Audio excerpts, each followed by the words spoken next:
Welcome, dear listener, to this journey through the culinary landscape of medieval times. As you settle in for a moment of calm and relaxation, I invite you to share in the comments where in the world you're listening from and what time of day it is for you right now. I always love seeing how far our community of night owls stretches.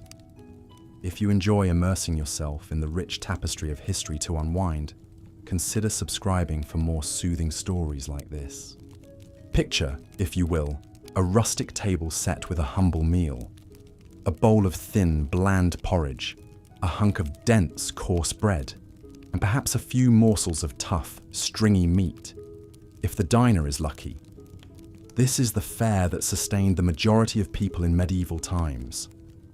While kings and nobles feasted on lavish multi-course banquets, the average peasant subsisted on a diet that was as meagre as it was monotonous. What factors conspired to make food in the Middle Ages so unappetizing for the masses? Let us explore this question and transport ourselves back to a time when filling one's belly was a daily struggle. In a medieval peasant's home, the aroma of exotic spices was noticeably absent. Cinnamon, ginger, nutmeg, pepper. These were luxuries reserved for the wealthy, brought from distant lands by intrepid merchants. Imagine the life of a spice trader in those times, navigating the treacherous Silk Road to bring a taste of opulence to European shores. For a glimpse of the value placed on these rare flavors, consider that in the 11th century, a pound of nutmeg cost 7 fattened oxen.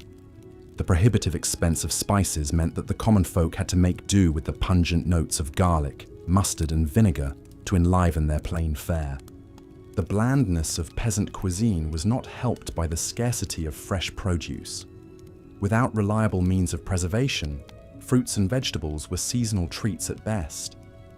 The lucky few who had access to a plot of land might grow some hardy crops like onions, leeks, and cabbages, but these were hardly enough to balance out a diet heavily reliant on grains.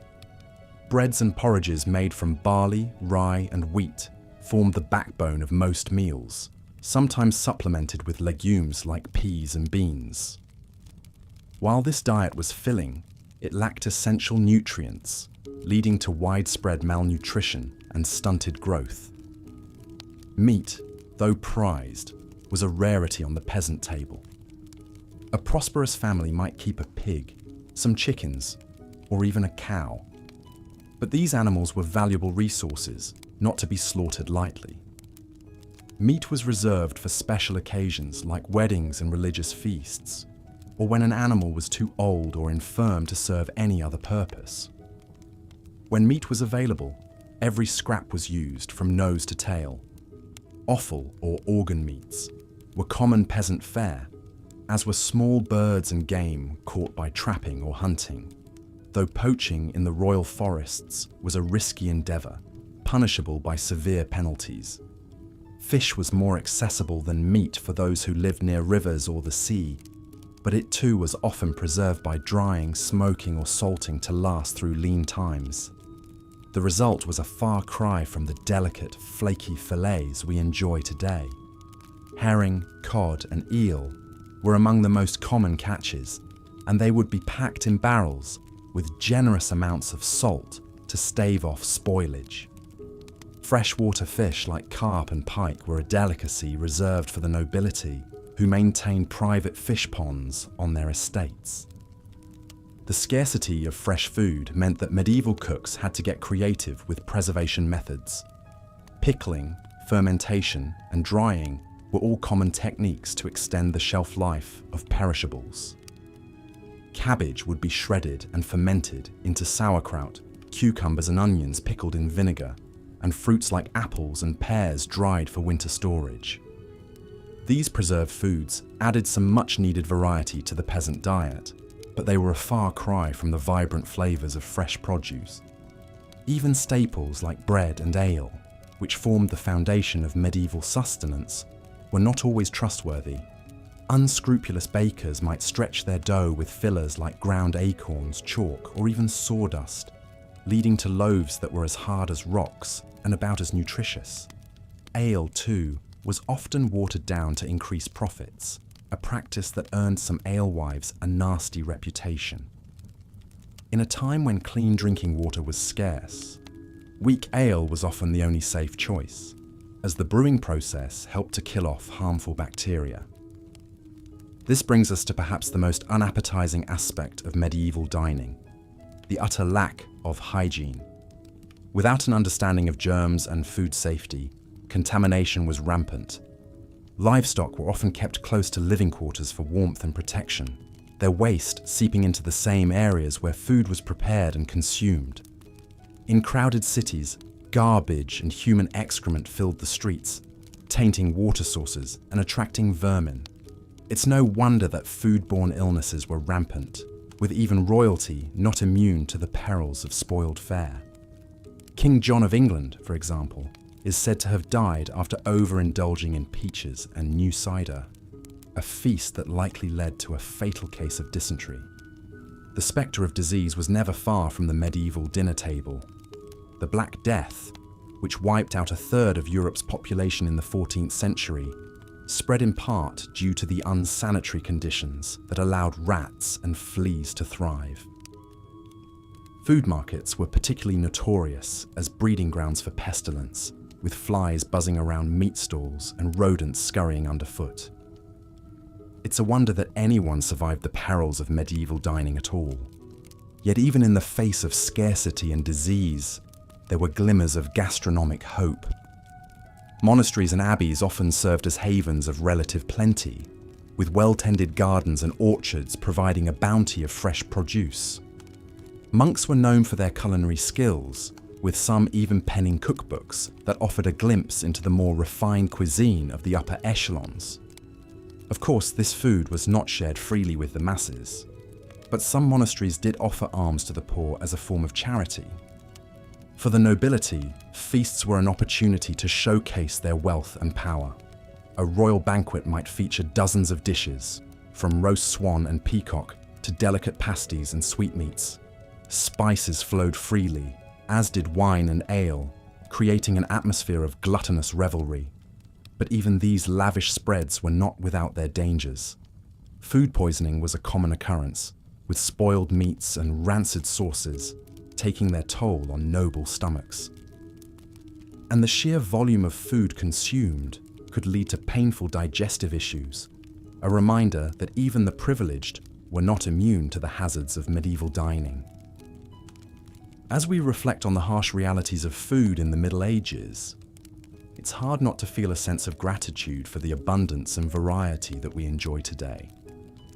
Our supermarkets brim with fresh produce from around the globe, our meats are safe and sanitized, and our spice racks hold flavors that would have been the envy of any medieval monarch. Yet even as we savor the fruits of modernity, we can't help but marvel at the resilience and ingenuity of our ancestors, who made do with so little and found ways to survive in the face of unrelenting hardship. So the next time you sit down to a meal, take a moment to appreciate the bounty before you. Savor the flavors and textures that medieval peasants could only dream of, and raise a glass to the countless generations who toiled and struggled to bring us to this point. And if you find yourself grumbling about a less than perfect dish, spare a thought for the medieval diner, for whom even a simple bowl of porridge was a hard-won blessing. As we let our minds drift back to that distant past, let us take comfort in the knowledge that we are the fortunate inheritors of centuries of culinary progress. And let us not forget the lessons that history has to teach us. Lessons of perseverance, creativity, and the enduring power of the human spirit to find sustenance and joy, even in the darkest of times.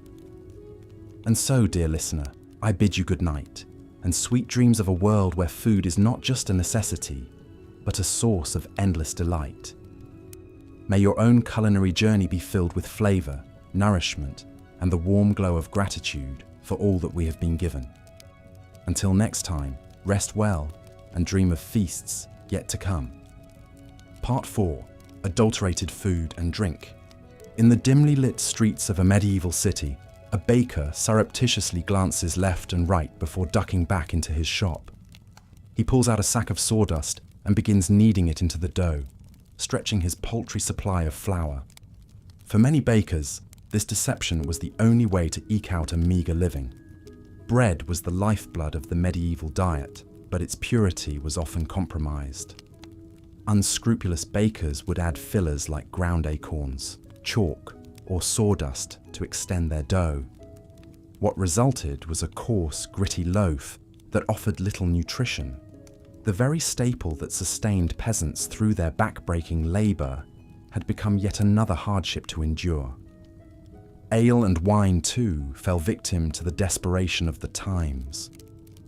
Alewives and innkeepers, struggling to turn a profit, would water down their brew to stretch it further. The resulting drink was a thin, sour swill that bore little resemblance to the hearty ale that was the pride of the British Isles. One such alewife, Elizabeth, toils over her bubbling cauldron, stirring in yet another bucket of cloudy water. Her children hover near, their hungry eyes watching each drip, knowing their next meal depends on this batch. As she ladles out a mug of the watered-down brew, she sighs, remembering the rich, full-bodied ale her grandmother once crafted, a family recipe now lost to necessity. In a time when clean drinking water was a rarity, this adulterated ale and wine became an unfortunate necessity. Wells and rivers were often contaminated by human and animal waste, making them rife with disease. The alcohol in these drinks, though diluted, was still potent enough to kill some of the harmful bacteria. And so, peasants were forced to choose between risking the sickness of tainted water or the empty calories of watered-down ale. Attempts were made to curb these deceptive practices. The Assize of Bread and Ale, a 13th century law, set strict regulations on the price, weight, and quality of bread and ale. Transgressors faced hefty fines or even time in the pillory. But with the limited means of enforcement and the desperation of the poor, these laws did little to stem the tide of food adulteration. And so, the medieval peasant's lot was one of constant compromise, a balancing act between the gnawing pain of hunger and the bitter disappointment of adulterated food.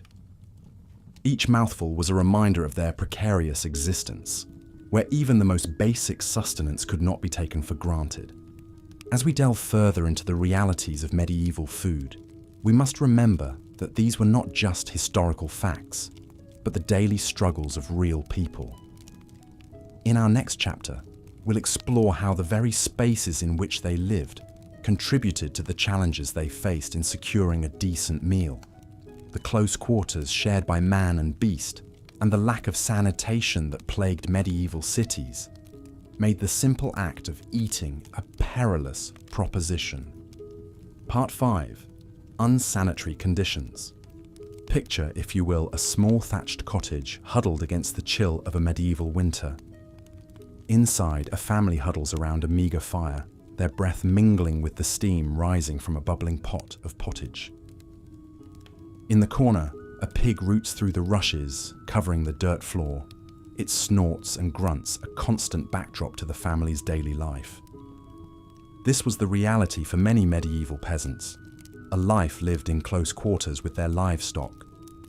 Animals were often kept inside the home for warmth and safety, their dung and debris mingling with the straw and rushes that served as the only floor covering. It was a breeding ground for disease, with fleas and lice thriving in the unsanitary conditions. Even in the grandest castles, sanitation was a challenge.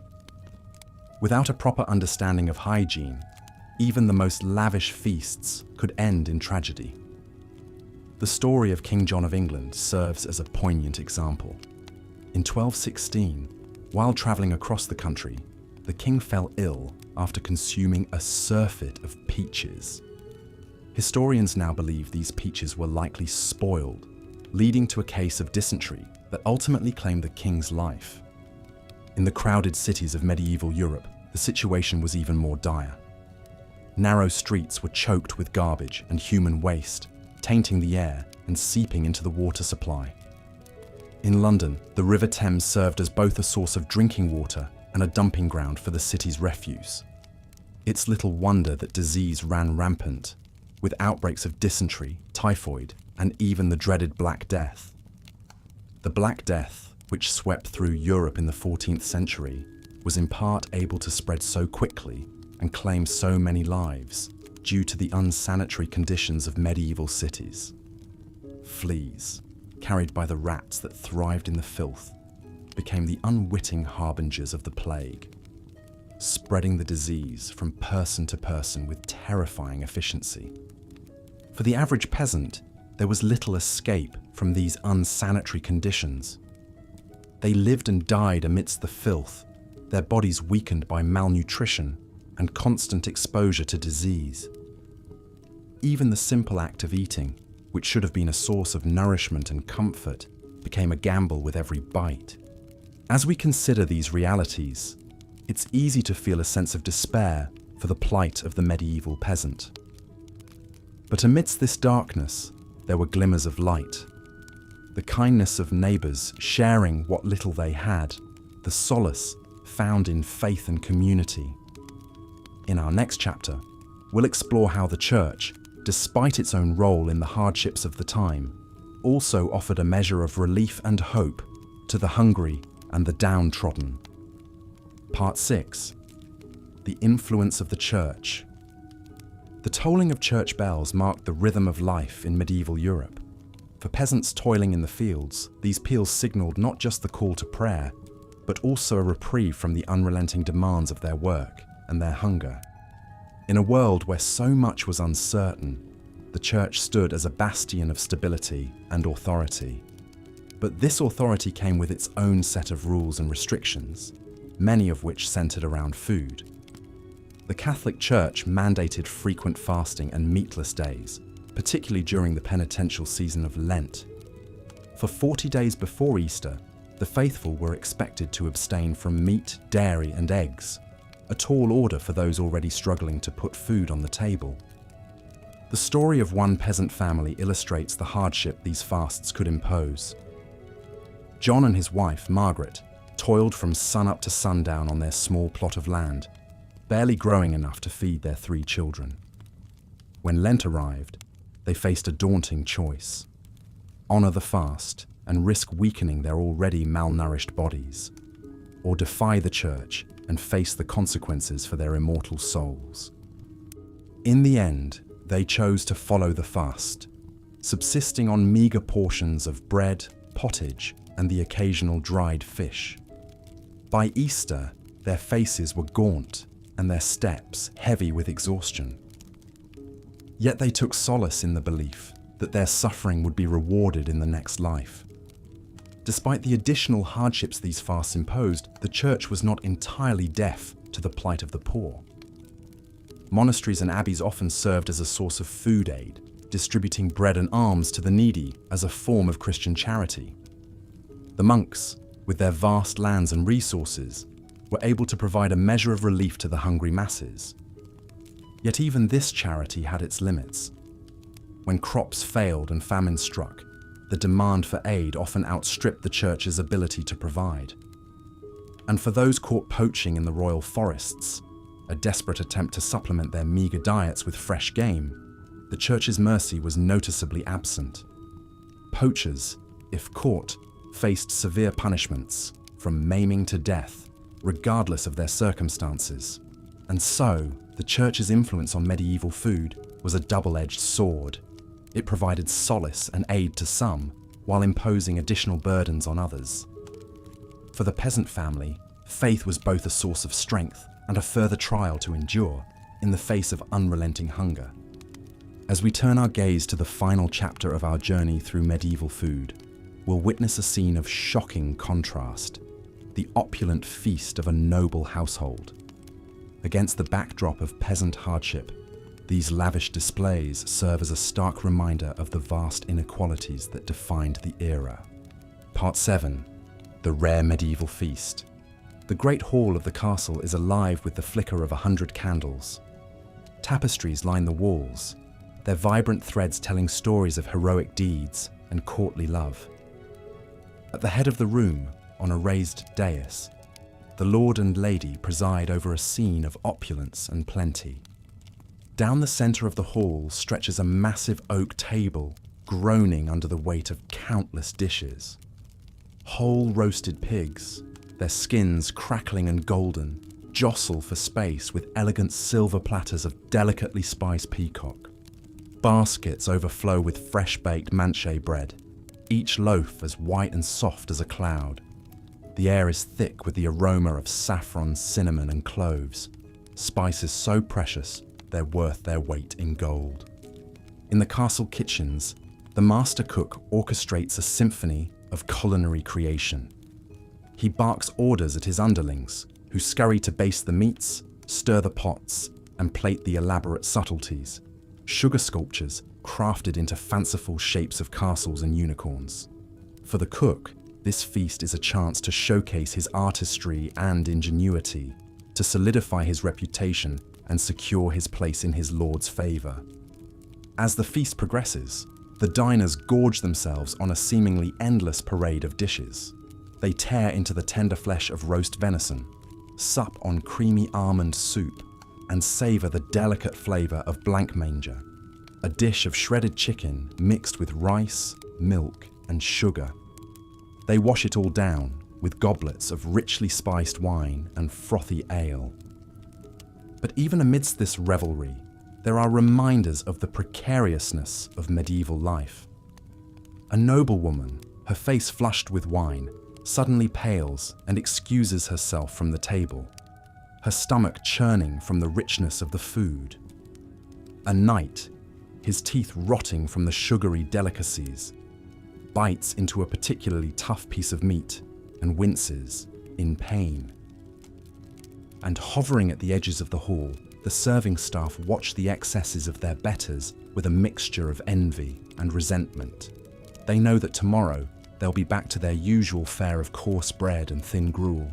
The memory of this feast, a taunting reminder of the gulf between their world and that of their masters.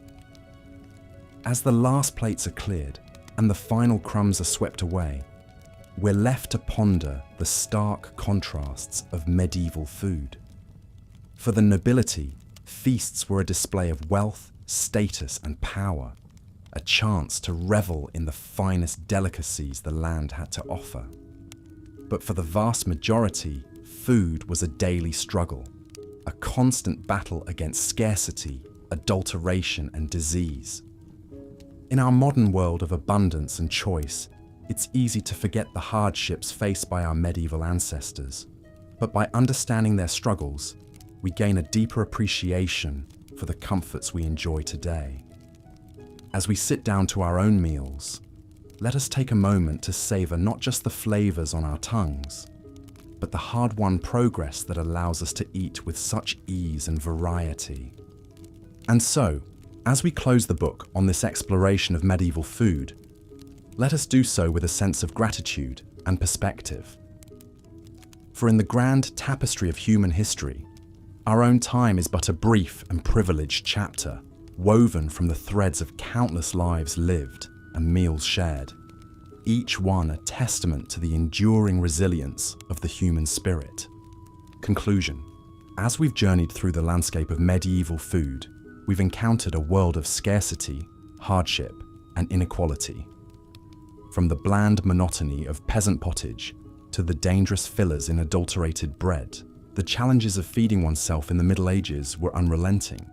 We've seen how the lack of variety in spices, the difficulties of preservation, the unbalanced diets, and the unsanitary conditions all conspired to make medieval food a far cry from the cornucopias we enjoy today. We've witnessed the impact of the Church's fasting edicts, adding spiritual burdens to the already heavy load of the poor. And we've marveled at the opulent feasts of the nobility, a glittering contrast to the grim realities faced by most.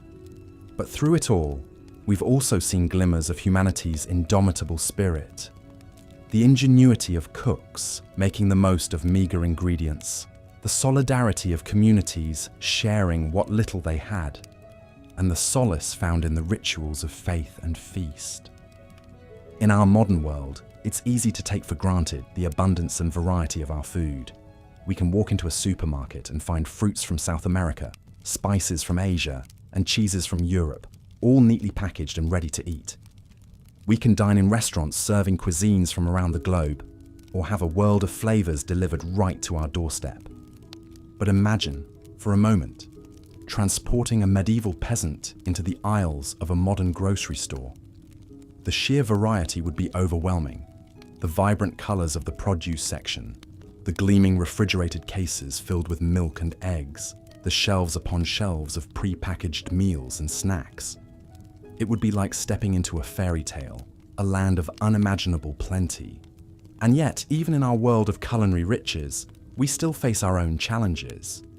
We grapple with the environmental impact of our food systems, with issues of access and inequality, and with the health consequences of overabundance.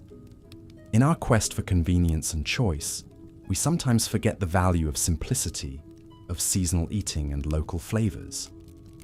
Perhaps then, there are lessons to be learned from our medieval ancestors, even as we appreciate how far we've come.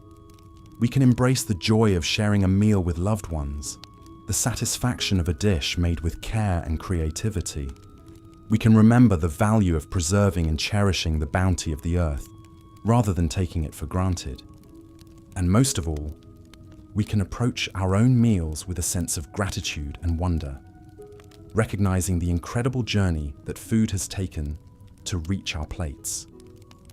From the sun-drenched fields, to the bustling kitchens, to the warmth of our own tables. Each bite is a testament to the resilience and ingenuity of the human spirit across the ages.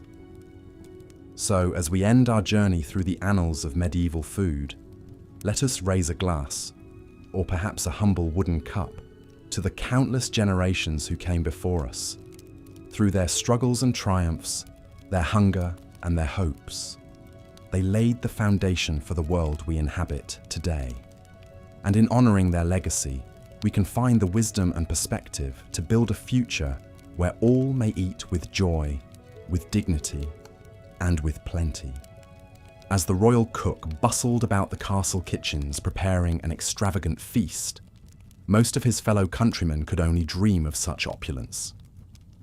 For the serf toiling in the fields, a meal was a simple affair of coarse bread and pottage, a thin stew of whatever vegetables or scraps could be found. On a good day, there might be a bit of salted pork or dried fish to add some flavor to the gruel-like mix. But more often than not, it was a bland and unsatisfying fare that left the belly only half full. The life of a peasant in medieval times was one of unrelenting hardship, and nowhere was this more apparent than in their daily sustenance. While the nobles dined on exotic dishes, flavored with costly spices from far-off lands, the common folk subsisted on a diet that was as monotonous as it was meager. But even the privileged were not immune to the perils of medieval food. The lavish feasts that were the hallmark of aristocratic life often came with a hidden cost. With no means of refrigeration, food spoilage was a constant threat, and many a noble fell ill, or even died from consuming contaminated fare. The very excesses that were meant to showcase their wealth and status could prove to be their undoing. Such was the fate of King John of England, whose untimely death in 1216 was attributed to a surfeit of peaches. As the story goes, the king was travelling through the town of King's Lynn when he was seized by a terrible case of dysentery. Some say it was brought on by the rich food he had consumed at a nearby abbey, while others blamed the peaches he had eaten with relish. Whatever the cause, the king's condition quickly worsened, and he died a few days later, his reign cut short by a humble fruit. It is a testament to the precariousness of life in the Middle Ages that even the most powerful and privileged were not safe from the dangers that lurked in their food. For the vast majority of people, however, the risks were even greater. In a world where hunger was a constant companion, the temptation to eat spoiled or contaminated food was often too great to resist. This was especially true in times of dearth, when crops failed and food was scarce. During these lean years, people would resort to eating whatever they could find, even if it meant risking their health or even their lives. Acorns, grass, and other wild plants were often ground into a coarse flour to make bread. while animals that had died of disease were sometimes consumed out of desperation. Even in the best of times, medieval food was often adulterated in ways that would be unthinkable today. Unscrupulous bakers would stretch their dough with fillers like sawdust or chalk, while brewers would water down their ale to increase their profits. Such practices were not only dishonest, but also dangerous, as they could lead to serious illness or even death. The alewife, who sold her brew in the village tavern, was a common figure in medieval life, and one who often bore the brunt of the community's suspicions and resentments. If her ale was weak or sour, she might be accused of adulterating it with noxious substances, or even of practicing witchcraft. In a world where superstition held sway, the line between a bad batch of ale and a deadly poison was often blurred. Despite the many challenges and hardships that medieval people faced in their daily lives, they were not without their small joys and comforts. For the peasant family gathered around the hearth at the end of a long day, a simple meal of bread and pottage could be a moment of respite and togetherness. And for the monks and nuns who dedicated their lives to prayer and service, the austere diet prescribed by their religious orders could be a source of spiritual nourishment and discipline. But even in the monasteries and abbeys that dotted the medieval landscape, food was not always a source of comfort or sustenance. During the holy season of Lent, when Christians were expected to fast and abstain from meat, the already limited diets of the religious orders would be further restricted. For 40 long days, they would subsist on little more than bread, water, and the occasional vegetable or fish. For some, this period of deprivation was a welcome opportunity to focus on their spiritual lives and to draw closer to God. But for others, it was a time of great hardship and temptation, as the pangs of hunger gnawed at their resolve and tested their faith. In a world where food was so often scarce and unpredictable, the idea of voluntarily giving it up must have seemed like the height of insanity. And yet, despite all the hardships and challenges that medieval people faced in their daily lives, they found ways to adapt and persevere. They learned to preserve their food through salting, smoking, and drying, to make the most of the meager ingredients available to them, and to find joy and comfort in the simple pleasures of life. In many ways, the story of medieval food is a story of resilience and ingenuity in the face of adversity. It is a reminder of how far we have come in terms of food safety, variety, and abundance, but also of how much we still have in common with our ancestors. For just as they struggled to put food on the table and to nourish their families, so too do we grapple with the challenges of our own time, from climate change and food insecurity to the pressures of modern life. As we sit down to our own meals, laden with a dizzying array of flavors and ingredients from all corners of the globe, it is easy to forget the hardships and sacrifices that have brought us to this point. But by understanding the history of our food and the ways in which it has shaped our culture and our identity, we can gain a greater appreciation for the abundance and diversity that we enjoy today. So the next time you bite into a juicy apple or savor a slice of warm, crusty bread, take a moment to reflect on the long and winding road that has brought us to this point, and give thanks for the countless generations of farmers, cooks, and laborers who have toiled to put food on our tables, and who have left us a legacy of resilience, creativity, and hope in the face of even the greatest of challenges. Perhaps if a medieval peasant were to somehow be transported to a modern grocery store, they would be overwhelmed by the sheer abundance and variety of food available. They might marvel at the exotic fruits and vegetables from far-off lands, the gleaming displays of meat and fish, and the aisles upon aisles of packaged and processed foods. But they might also feel a sense of unease or even distrust, wondering at the hidden costs and compromises that have made such abundance possible. They might question the methods by which our food is grown and raised, the additives and preservatives that keep it fresh and appealing, and the impact that our food choices have on our health, our environment, and our communities. In the end, the medieval peasant might simply shake their head in wonder and return to their own time, content with the simple fare that has sustained them for generations. For while our modern food system may offer us greater choice and convenience than ever before, it is not without its own challenges and drawbacks. And just as the medieval peasant had to learn to make do with what they had, to find joy and sustenance in the face of scarcity and hardship, so too must we learn to navigate the complexities of our own food landscape. We must learn to make choices that nourish not only our bodies but also our souls, that honor the sacrifices and struggles of those who came before us, and that leave a legacy of health and abundance for generations to come. So let us raise a toast to the humble peasant, the hard-working farmer, the skilled artisan, and all those who have labored to put food on our tables throughout history. Let us savor the flavors and textures of the foods we eat, not just as a source of sustenance, but as a connection to the past and a promise for the future. And let us never forget the power of food to bring us together, to nourish our bodies and our spirits, and to remind us of our shared humanity in the face of even the greatest of challenges. As we've seen, the medieval spice trade was a lucrative but perilous business. Those who controlled the flow of spices could amass great fortunes, while those who toiled to bring these precious commodities to Europe risked life and limb. One such spice merchant was a man named Giovanni di Marignoli. Born in the early 14th century to a noble Florentine family, Giovanni seemed destined for a life of ease and comfort. But a restless spirit and a thirst for adventure led him down a different path. In 1338, Giovanni set out on a journey that would take him across the known world, from the bustling ports of Italy to the distant lands of China and India. As a papal envoy and missionary, his official purpose was to spread the Christian faith.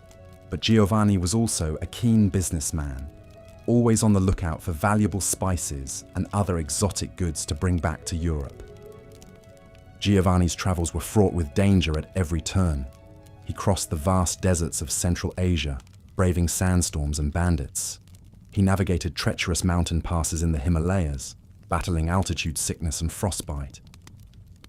He sailed the storm-tossed seas of the Indian Ocean, praying to survive each monsoon season. But for all the hardships he endured, Giovanni was also enchanted by the wonders he encountered. He marveled at the gleaming white palaces of Khan Balik, the Mongol capital later known as Beijing. He admired the pious devotion of the Thomas Christians in southern India. He reveled in the heady scents and flavors of the spice markets in Ceylon and Malabar.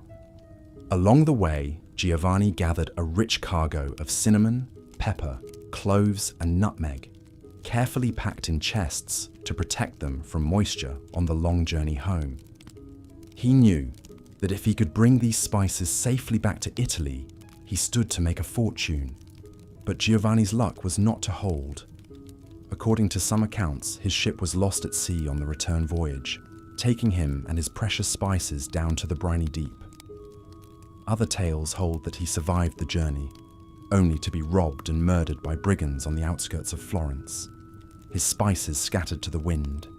Whatever the truth of his fate, Giovanni di Marignoli's story reminds us of the incredible risks and rewards of the medieval spice trade.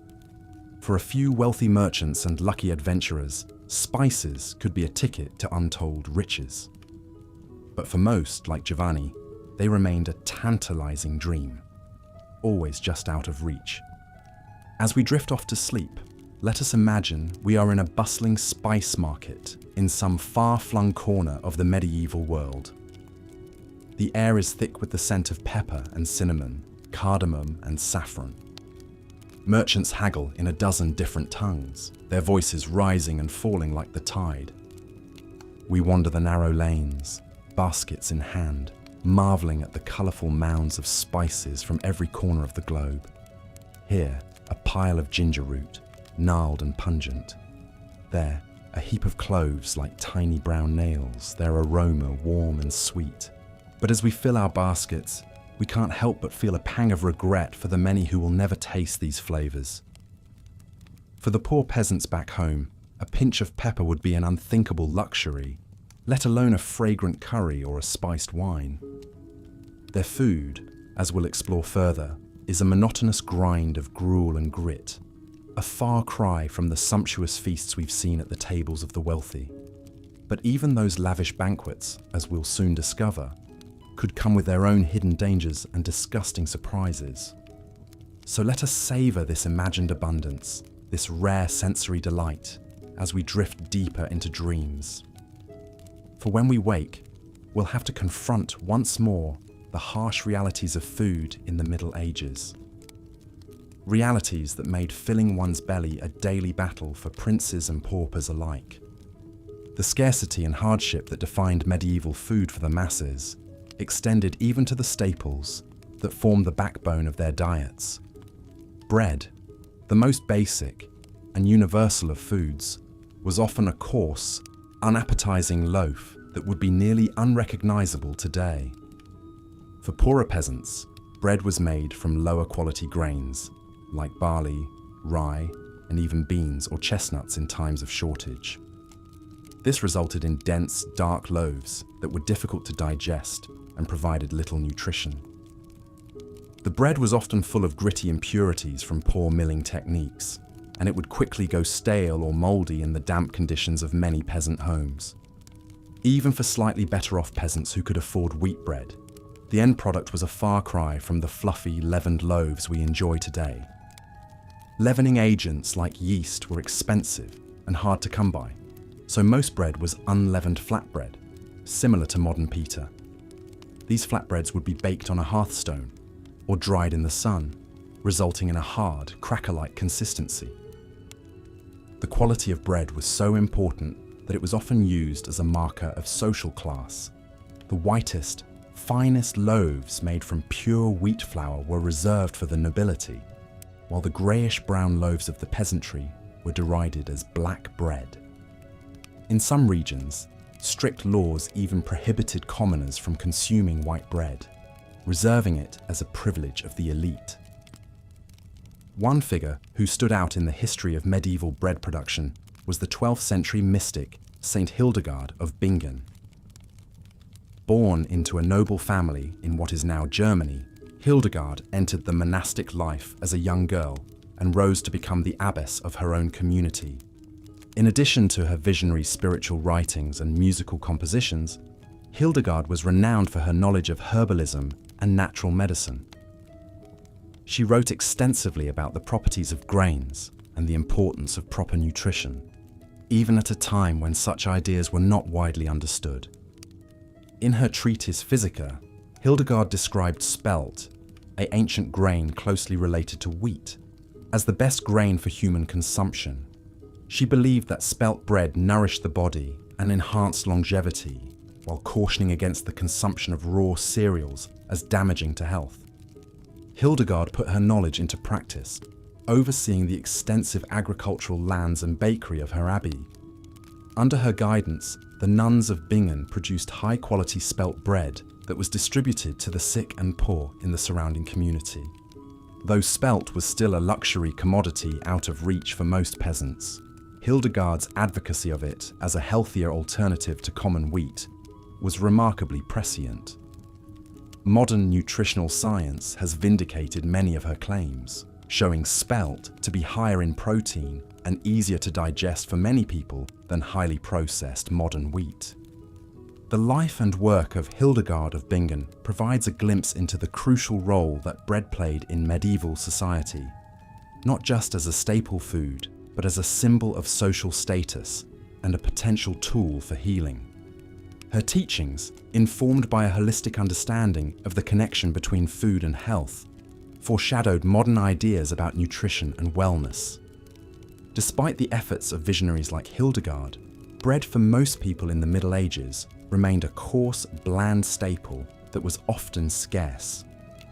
The unequal distribution of this basic necessity was just one more way in which the stark class divides of medieval society manifested in its food culture. For the poorest peasants, even the meagre comfort of a regular supply of bread could be stripped away by the cruel twists of fate and weather. In times of drought, flood, or blight, when grain crops failed, the spectre of famine loomed large over medieval communities. During these dreaded years of dearth, food prices would skyrocket while wages plummeted, leaving many peasants unable to afford even a basic subsistence. With no social safety net to rely on, the poorest were left to starve or resort to desperate measures like eating bark, grass, or even cannibalism in the most extreme cases. One of the worst famines to strike medieval Europe was the Great Famine of 1315 to 1322. A catastrophic confluence of factors, including climate change, crop failures, and the economic fallout of endless wars, plunged the continent into a 7-year period of starvation and misery. Chronicles of the time paint a grim picture of the suffering endured by the common people. Men ate dogs, horses, cats, and other unclean things, wrote the Flemish monk William of Nangis. Some men, it was said, compelled by hunger, ate the bodies of executed criminals, and some poor people even ate their own children. The famine hit the Low Countries and Scandinavia particularly hard, with mortality rates as high as 10 to 25% in some regions.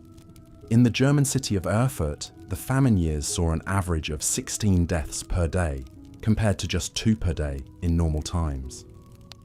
Even in the best of times, the threat of hunger was never far away for medieval peasants.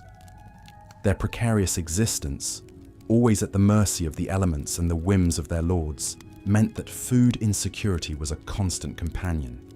The grim reality of famine cast a long shadow over the medieval world, serving as a reminder of the fragility of life in an era before modern agriculture and social welfare.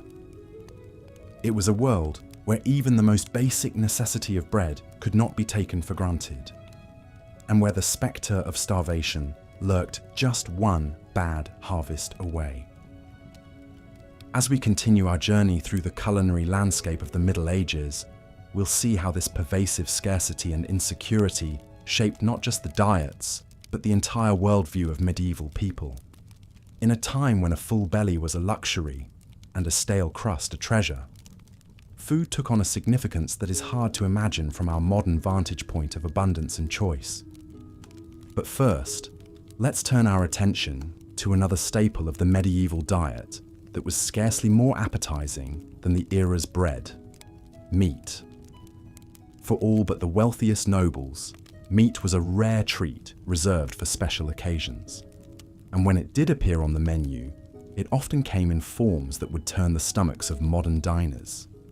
In the absence of refrigeration, medieval people had to rely on a variety of preservation methods to keep meat from spoiling.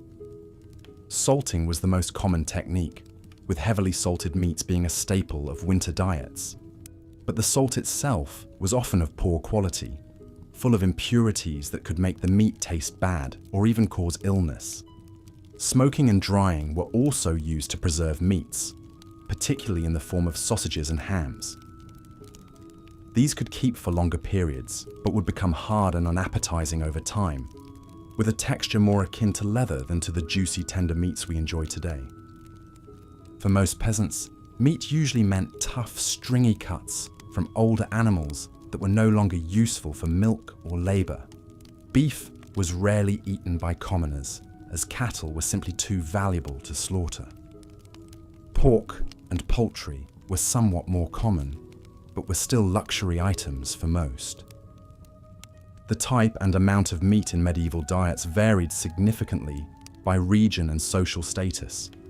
In Slavic regions and parts of Scandinavia, people largely relied on freshwater fish rather than terrestrial meat. Hunting was a cherished privilege of the nobility, who jealously guarded their exclusive rights to venison and other game meats. One vivid glimpse into the inequality of medieval meat consumption comes from the records of King Richard II's cooks in the late 14th century.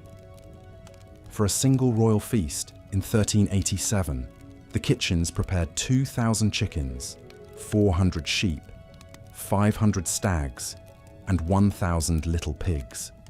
Fare fit for a king indeed. In contrast, a peasant family might expect to eat meat only a handful of times per year, usually on major religious holidays like Christmas and Easter. Even then, the cuts would be meagre and have been scrupulously saved for months. But for one brief moment in the history of medieval England, the humble peasantry got a taste of the bounty usually reserved for their betters. In the aftermath of the Black Death, which killed up to half the population in the mid-14th century, the massive labour shortage gave surviving peasants newfound bargaining power. With fewer mouths to feed and a surplus of land, many peasants found themselves in the novel position of being able to demand higher wages and better living conditions. For a few short decades, the standard of living for English commoners actually improved markedly.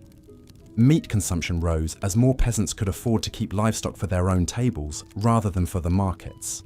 Wages doubled or even tripled in some regions, allowing labouring families to supplement their usual fare of porridge and bread with the occasional chicken, pig, or even cow. But this golden age for the peasantry was to be short-lived. The landed nobility, alarmed at the rising power of the lower classes, fought back with laws attempting to freeze wages at pre-plague levels and tie peasants to the land. The tensions between the emboldened peasantry and the reactionary aristocracy would erupt in the Peasants' Revolt of 1381. Though the revolt was brutally suppressed, with its leaders executed and its gains largely rolled back, it stands as a testament to the transformative impact of the Black Death on medieval society. For a brief, shining moment, the common people of England got a taste of a life less constrained by scarcity and toil. But for most of the Middle Ages, and for most people, meat remained a rare and coveted treat. Its scarcity made it a potent symbol of status and wealth, a tangible reminder of the chasm between the haves and have-nots. In the great halls of castles and manors, nobles and knights feasted on heaping platters of roasted game and delicate fowl, washing it down with fine wines and honeyed mead. But in the hovels of the peasantry, a scrap of salted pork or a stringy chicken leg was a hard-won delicacy to be savoured and stretched as far as it could go. This disparity in access to such a basic foodstuff underscores the harsh inequalities that defined life in the Middle Ages. In a world where even a full belly was a mark of privilege, the gulf between rich and poor was as wide as the distance between a king's banquet table and a peasant's empty trencher. As we've seen, the rare morsel of meat was a highlight in the otherwise dreary and monotonous diet of most medieval people. But even this small pleasure was subject to strict regulation by the power of the Church.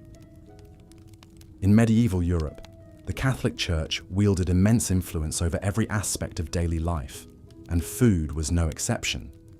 The church calendar was dotted with fast days and meatless days, when the consumption of animal products was strictly forbidden. The most significant of these was the season of Lent, the 40-day period leading up to Easter. During this time, all meat, dairy, and eggs were off limits, leaving the faithful to subsist on a meagre diet of fish, vegetables, and bread. For wealthy nobles, this was a minor inconvenience. They could afford to import exotic fruits, nuts, and spices to liven up their Lenten fare, and their well-stocked fish ponds ensured a steady supply of fresh seafood. But for the poor, Lent meant an even more restricted and monotonous diet than usual. The Church's rationale for these dietary restrictions was rooted in the idea of penance and spiritual discipline. By denying themselves the pleasures of the flesh, even in the form of food, the faithful were thought to be purifying their souls and aligning themselves with the suffering of Christ. But in a world where hunger and scarcity were daily realities for most people, the idea of voluntary deprivation must have seemed a bitter irony. For peasants who rarely tasted meat anyway, the imposition of additional restrictions could feel like a cruel joke. Yet the power of the Church was so great that few dared to openly flout its dietary decrees. To do so was to risk not just social ostracism, but the very real threat of eternal damnation. In a time when the afterlife was considered more real and important than earthly existence, this was a potent deterrent indeed. One poignant tale that illustrates the hardships of Lenten fasting comes from the records of a 14th century English manor. In 1322, a peasant woman named Agnes Paston was brought before the manor court on charges of stealing 2 loaves of bread during Lent. In her defence, Agnes pleaded that she had stolen the bread to feed her starving children, who were too young to understand the rules of the fast. She begged for mercy, arguing that surely God would not want her innocent babes to go hungry. The court, moved by her plea, took the unusual step of acquitting Agnes of the theft charge. But they still admonished her for breaking the Lenten fast, reminding her that the needs of the soul must take precedence over the desires of the body. For Agnes and countless others like her, the rigid dietary restrictions of the church must have seemed like just one more burden in a life already defined by hardship and hunger. In a world where food was scarce and survival precarious, the idea of willingly forgoing what little sustenance was available must have been difficult to swallow. But the church's influence on medieval food culture wasn't entirely negative. Monasteries and abbeys were often at the forefront of agricultural innovation, pioneering new techniques for crop rotation, irrigation, and selective breeding. They also served as repositories of classical knowledge about agriculture and food preservation, keeping alive the wisdom of ancient Rome and Greece. Moreover, the church played a vital role in providing food aid to the poor and hungry. Monasteries were known for their charitable distribution of bread and ale to the needy, and many operated hospitals and almshouses to care for the sick and destitute. In a time before social welfare programs or organized charity, the church was often the only safety net available to the most vulnerable members of society. Its teachings about the virtues of charity and the sin of gluttony helped to create a moral imperative for those with means to share their bounty with the less fortunate. Of course, this charity was often mixed with a hefty dose of paternalism and moral judgment. The poor were expected to be grateful for whatever scraps they were given and to accept their lot in life as divinely ordained. But for those on the brink of starvation, even a small act of kindness could mean the difference between life and death. As the Middle Ages wore on, the culinary distance between the wealthy and the poor only grew wider. By the late 14th and 15th centuries, Europe was in the grips of what some historians have called the Little Ice Age, a period of cooler temperatures and frequent climatic disruptions. Crop yields declined as fields were battered by droughts, floods, and unseasonable frosts. Food prices skyrocketed, leaving many commoners unable to afford even basic staples. At the same time, the Black Death and subsequent waves of plague had decimated the population, leading to labor shortages and rising wages. In response, the nobility and emerging merchant class doubled down on conspicuous consumption as a way to display their wealth and status. Lavish banquets featuring exotic dishes and opulent displays of sugar sculptures and gilded peacocks became the order of the day. Meanwhile, the poor were left to survive on whatever meager scraps they could scrounge. In times of dearth, many were reduced to eating famine bread, made from a desperate mix of peas, beans, acorns, and even sawdust. Others resorted to foraging for wild plants or hunting any animals they could catch, from rodents to crows. But even in the midst of this stark inequality, there were glimmers of hope and resistance. Peasant revolts, like the English Rising of 1381 or the German Bundschuh movement of the early 16th century, saw the common people rising up to demand better treatment and a fairer share of the wealth. While these uprisings were often brutally suppressed, they nonetheless testified to the unquenchable human spirit and the enduring dream of a world where everyone could enjoy the basic dignity of a full belly and a decent life. And in the kitchens and gardens of ordinary people, the seeds of a more vibrant and diverse food culture were being planted. Women, who bore the primary responsibility for feeding their families, were the unsung heroes of medieval cuisine. With creativity and resourcefulness, they found ways to coax flavor and nourishment out of even the humblest ingredients. In the folk traditions of pickling, preserving, and foraging, they passed down knowledge that would sustain their communities through the lean times and lay the foundation for the culinary revolutions to come. And in the communal ovens and shared meals of village life, they nurtured a spirit of solidarity and resilience that would prove as sustaining as any loaf of bread. So while the story of food in the Middle Ages is undoubtedly one of hardship and deprivation, it is also a story of ingenuity, resilience, and hope. In the face of scarcity and oppression, medieval people found ways to nourish not just their bodies, but their spirits, to find joy and communion in the simple act of sharing a meal. As we look back on this distant and often difficult past, we can take inspiration from their example. In a world that is still riven by inequality and hunger, their story reminds us of the fundamental human right to food and the vital importance of fighting for a more just and sustainable food system. And in our own kitchens and around our own tables, we can honor their legacy by cherishing the abundance we enjoy and remembering always to share it with those who have less. For in the end, the true measure of a society is not in the opulence of its feasts, but, as we've seen, for the vast majority of people in medieval Europe, food was a daily struggle of scarcity, monotony, and even danger. But there was one place where the food was always abundant, always varied, and always exquisite: the royal court. While peasants subsisted on gruel and stale bread, nobles feasted on the finest delicacies the land had to offer. Imagine being the royal cook, entrusted with the monumental task of preparing lavish meals for the king and his court. Your day begins before dawn as you oversee the delivery of ingredients from far and wide. Wagons rolled into the castle courtyard, laden with barrels of wine from Burgundy, wheels of cheese from the Alps, crates of spices from the Orient. The king's huntsmen rode in with deer and boar slung over their saddles, ready to be transformed into savory roasts and pies. In the cavernous castle kitchens, a small army of servants bustled about under your command. Fires roared in the great hearths as spits turned slowly, roasting meats to perfection.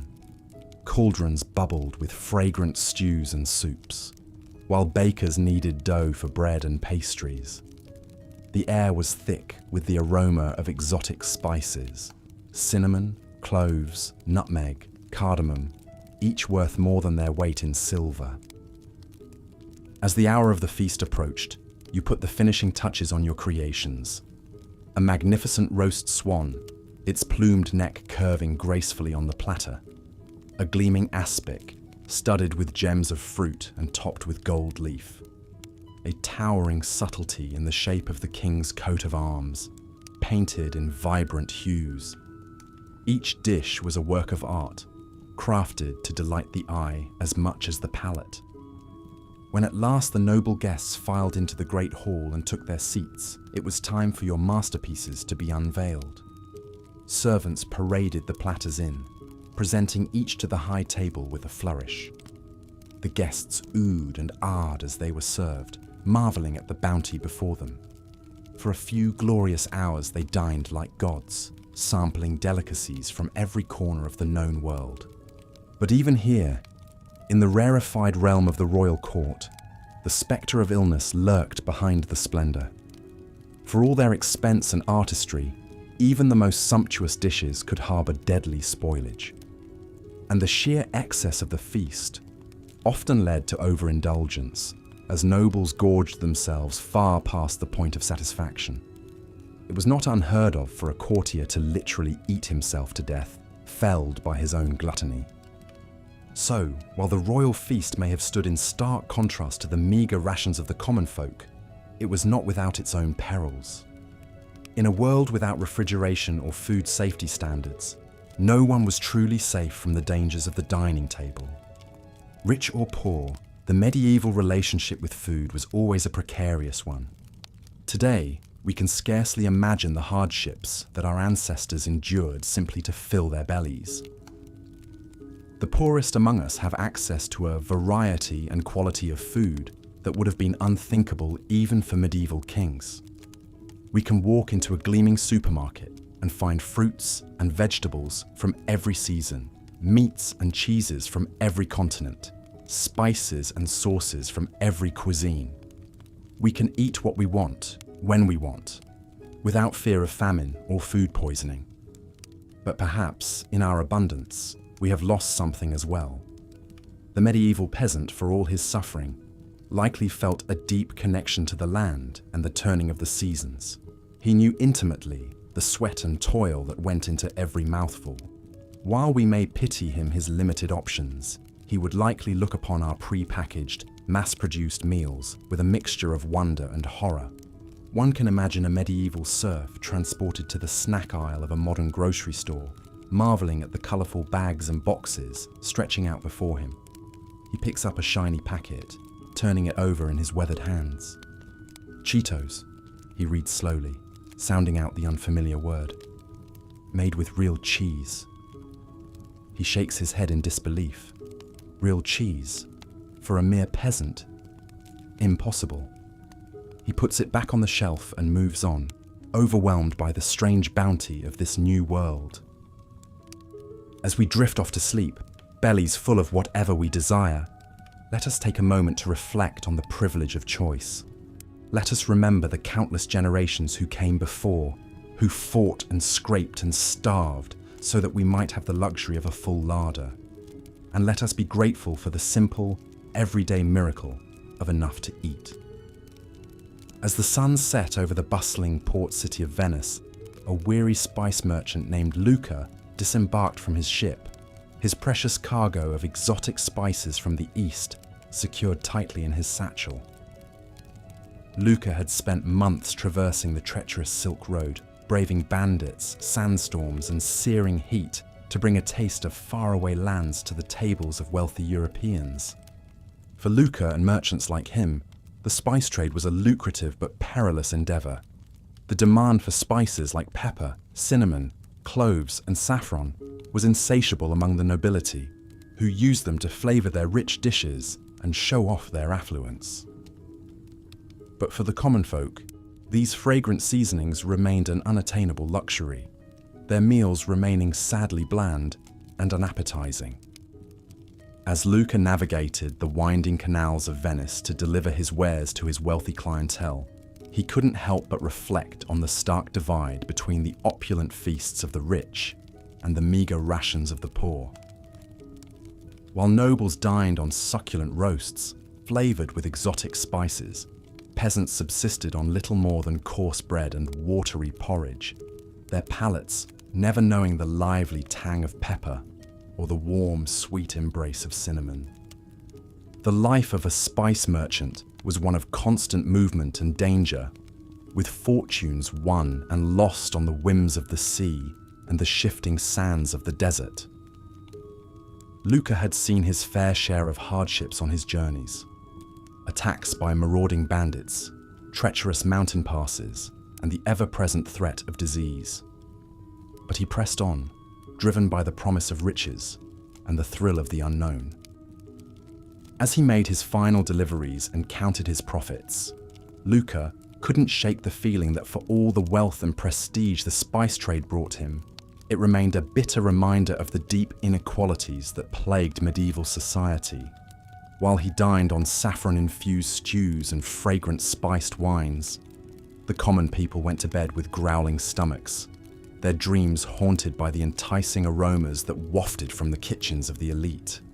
With a heavy heart, Luca retired to his lavish villa for the night, knowing that tomorrow he would once again set sail for distant lands, chasing the promise of fortune and leaving behind a world where the simple pleasure of a flavorful meal remained an unattainable dream for most. As the first light of dawn crept over the horizon, a weary housewife named Matilda stirred from her slumber, her mind already racing with the countless tasks that lay ahead. For Matilda and countless other women across medieval Europe, The arrival of autumn heralded not a season of bountiful harvests and joyous feasts, but rather a time of ceaseless labour and gnawing anxiety about the looming spectre of winter. With the days growing shorter and the nights turning colder, Matilda knew that she had precious little time to preserve what meagre crops her family had managed to coax from the unyielding earth. Every scrap of food was precious, and nothing could be allowed to go to waste, lest they face the unthinkable prospect of starvation in the bleak months ahead. As she set about her work, Matilda's mind wandered to the lavish feasts of the nobility, where sumptuous meats and exotic delicacies were consumed with wanton abandon.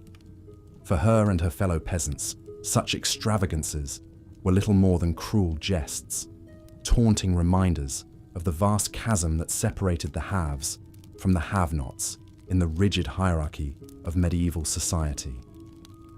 With calloused hands and an aching back, Matilda toiled from dawn until dusk, salting and smoking what little meat they had managed to raise, pickling vegetables in precious vinegar, and hanging herbs to dry in the rafters.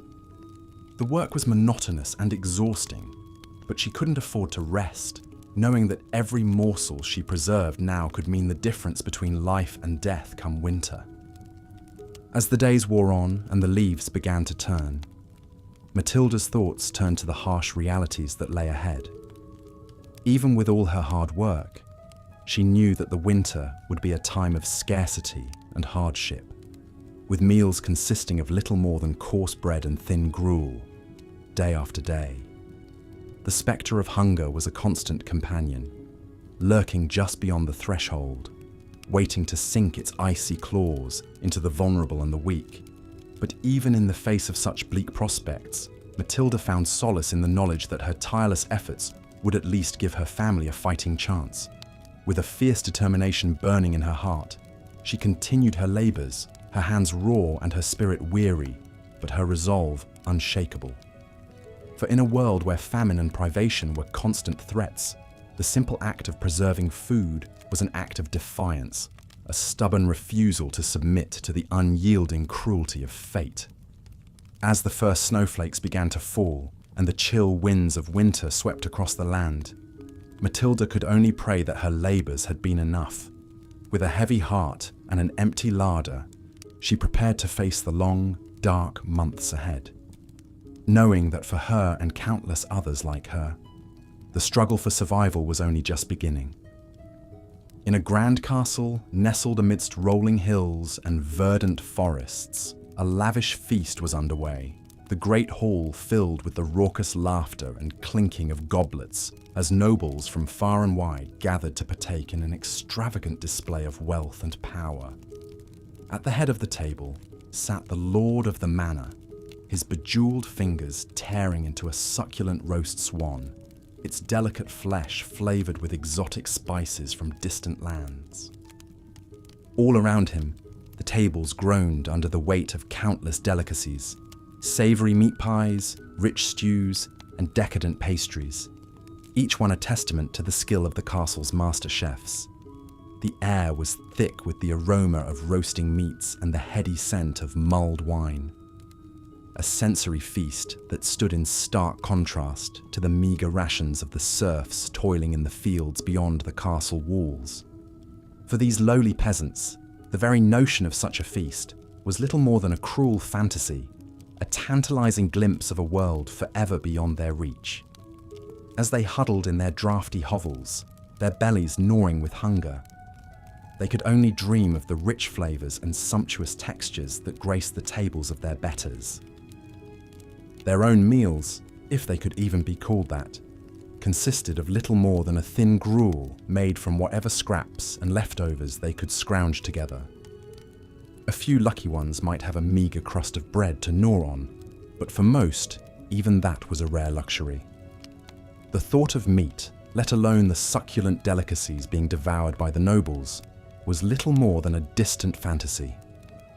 As the feast wore on, and the wine flowed freely, the nobles grew ever more boisterous, their laughter ringing through the halls and echoing off the stone walls. They traded bawdy jokes and tales of their exploits, their faces flushed with the warmth of the fire, and the satisfaction of their overindulged appetites. But beyond the castle walls, the serfs huddled in their misery, their stomachs cramping with hunger and their hearts heavy with the knowledge that they would likely never know the pleasures of a full belly or a contented smile.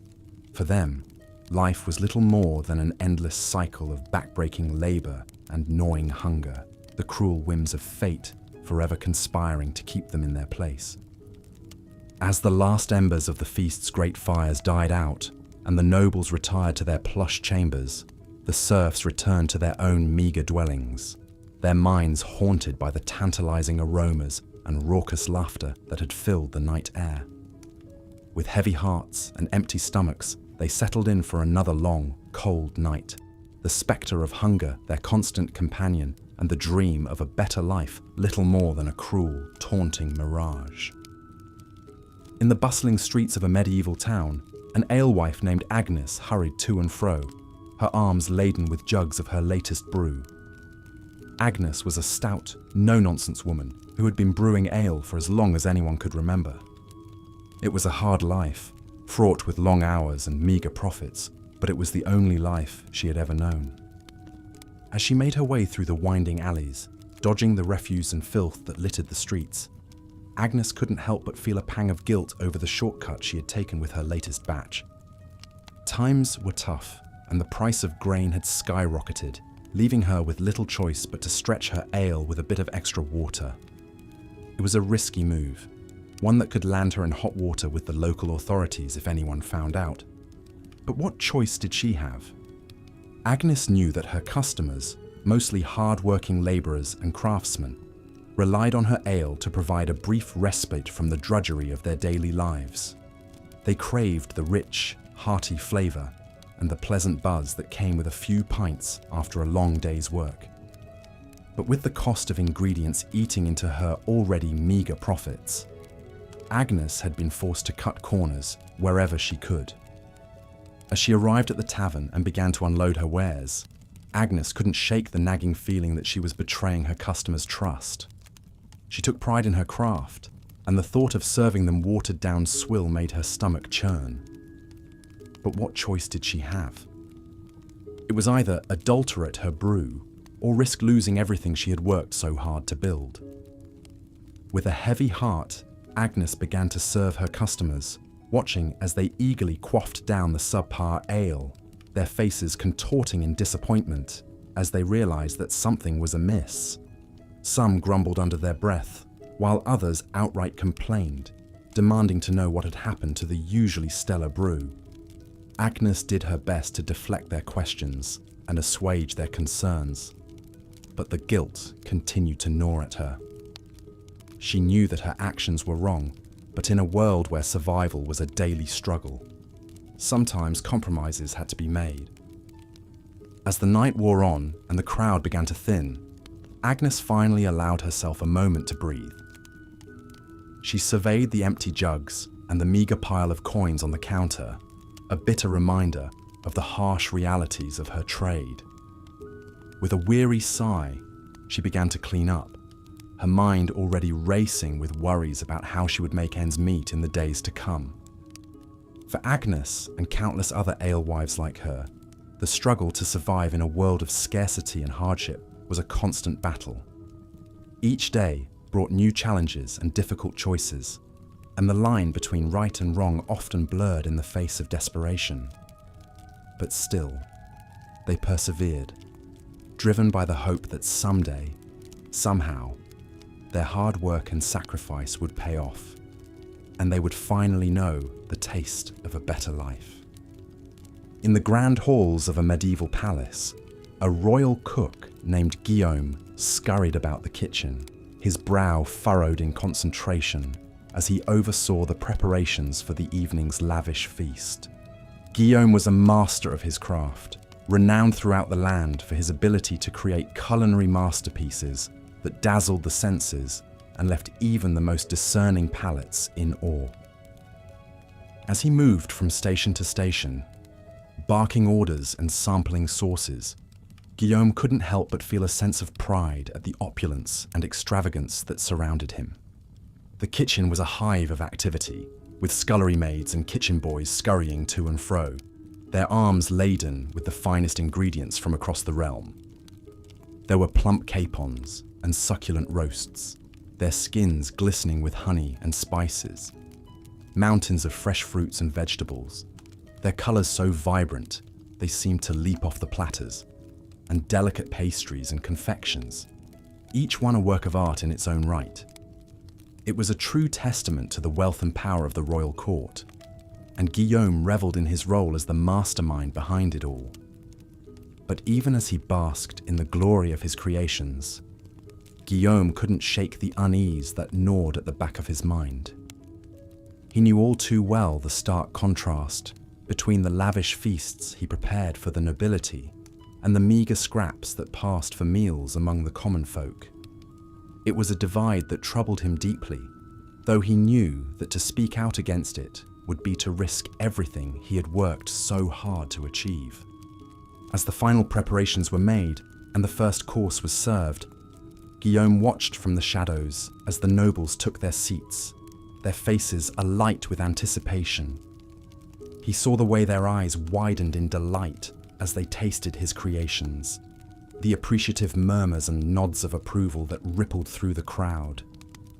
For a moment, he allowed himself to bask in the satisfaction of a job well done. But as the night wore on and the revelry grew more boisterous, Guillaume couldn't shake the growing sense of unease that tugged at his heart. He thought of the countless hungry mouths beyond the palace walls, the gaunt faces and hollow eyes of those who had never known the pleasure of a full belly. As the last of the dishes were cleared away and the nobles retired to their chambers, their stomachs groaning with the excesses of the feast, Guillaume finally allowed himself a moment to rest. He slumped against the kitchen wall, his eyes closed, and his heart heavy with the weight of the injustices he had witnessed. In that moment, he couldn't help but wonder what it would be like to live in a world where food was not a privilege reserved for the few, but a basic right afforded to all. He knew that such a world was little more than a dream, a fantasy as distant and unattainable as the stars themselves. But still, he couldn't help but hope that someday, somehow, things might change, and the plenty he created in the palace kitchens might find its way to those who needed it most.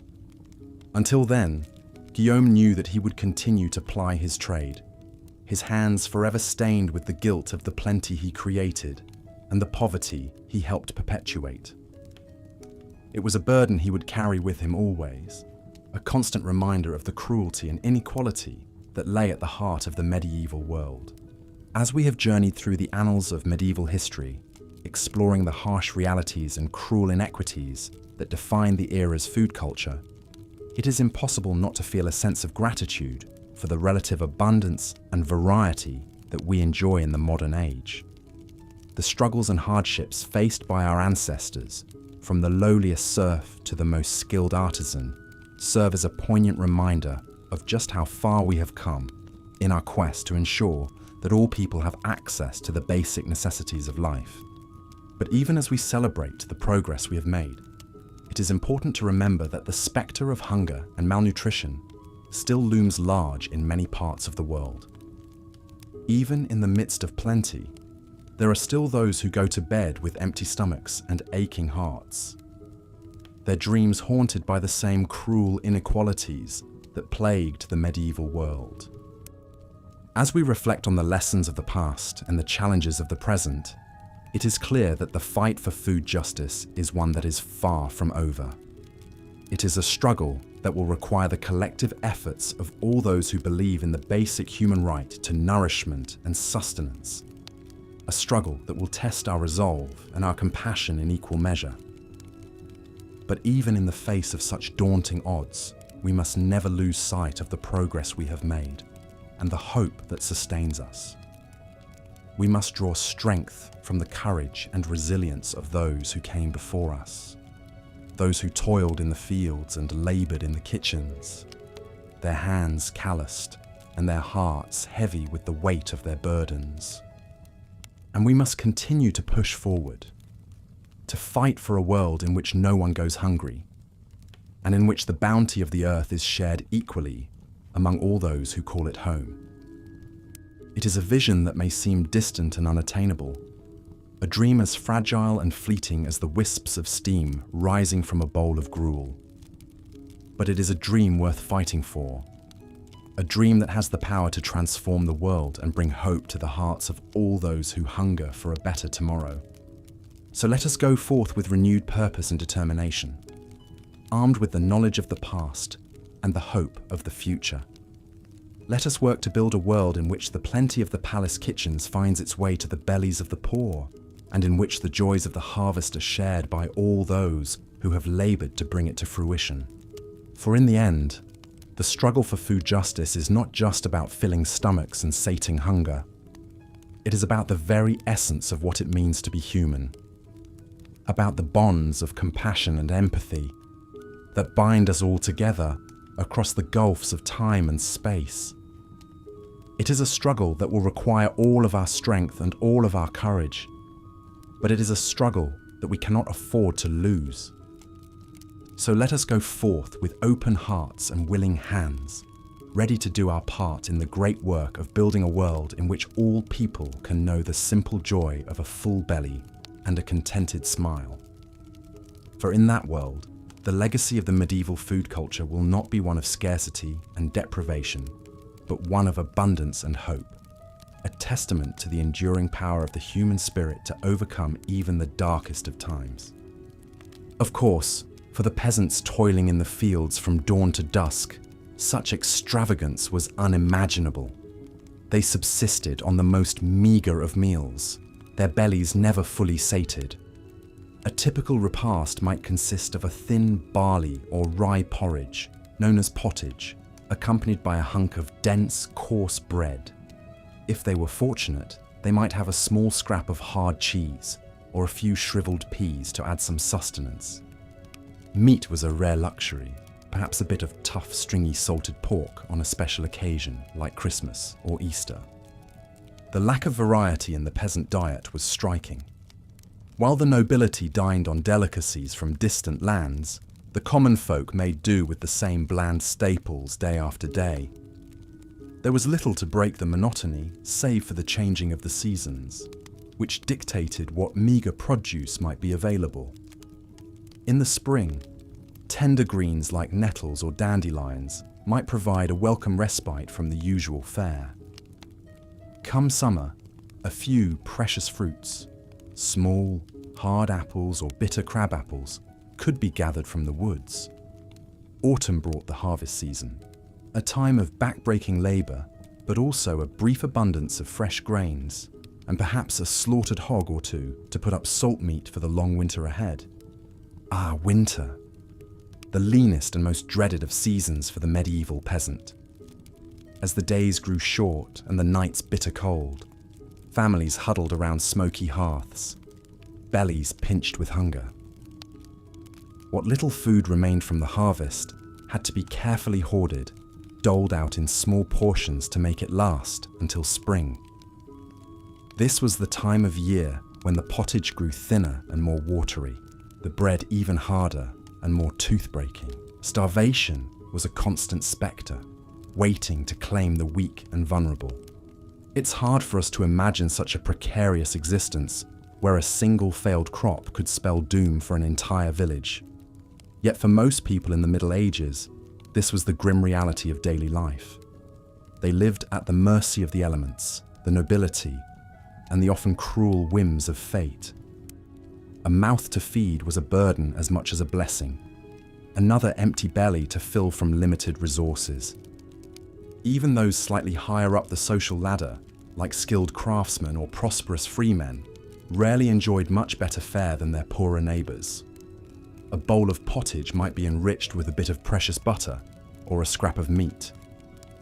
But the fundamental monotony remained. The same could be said for the monks in their abbeys and monasteries.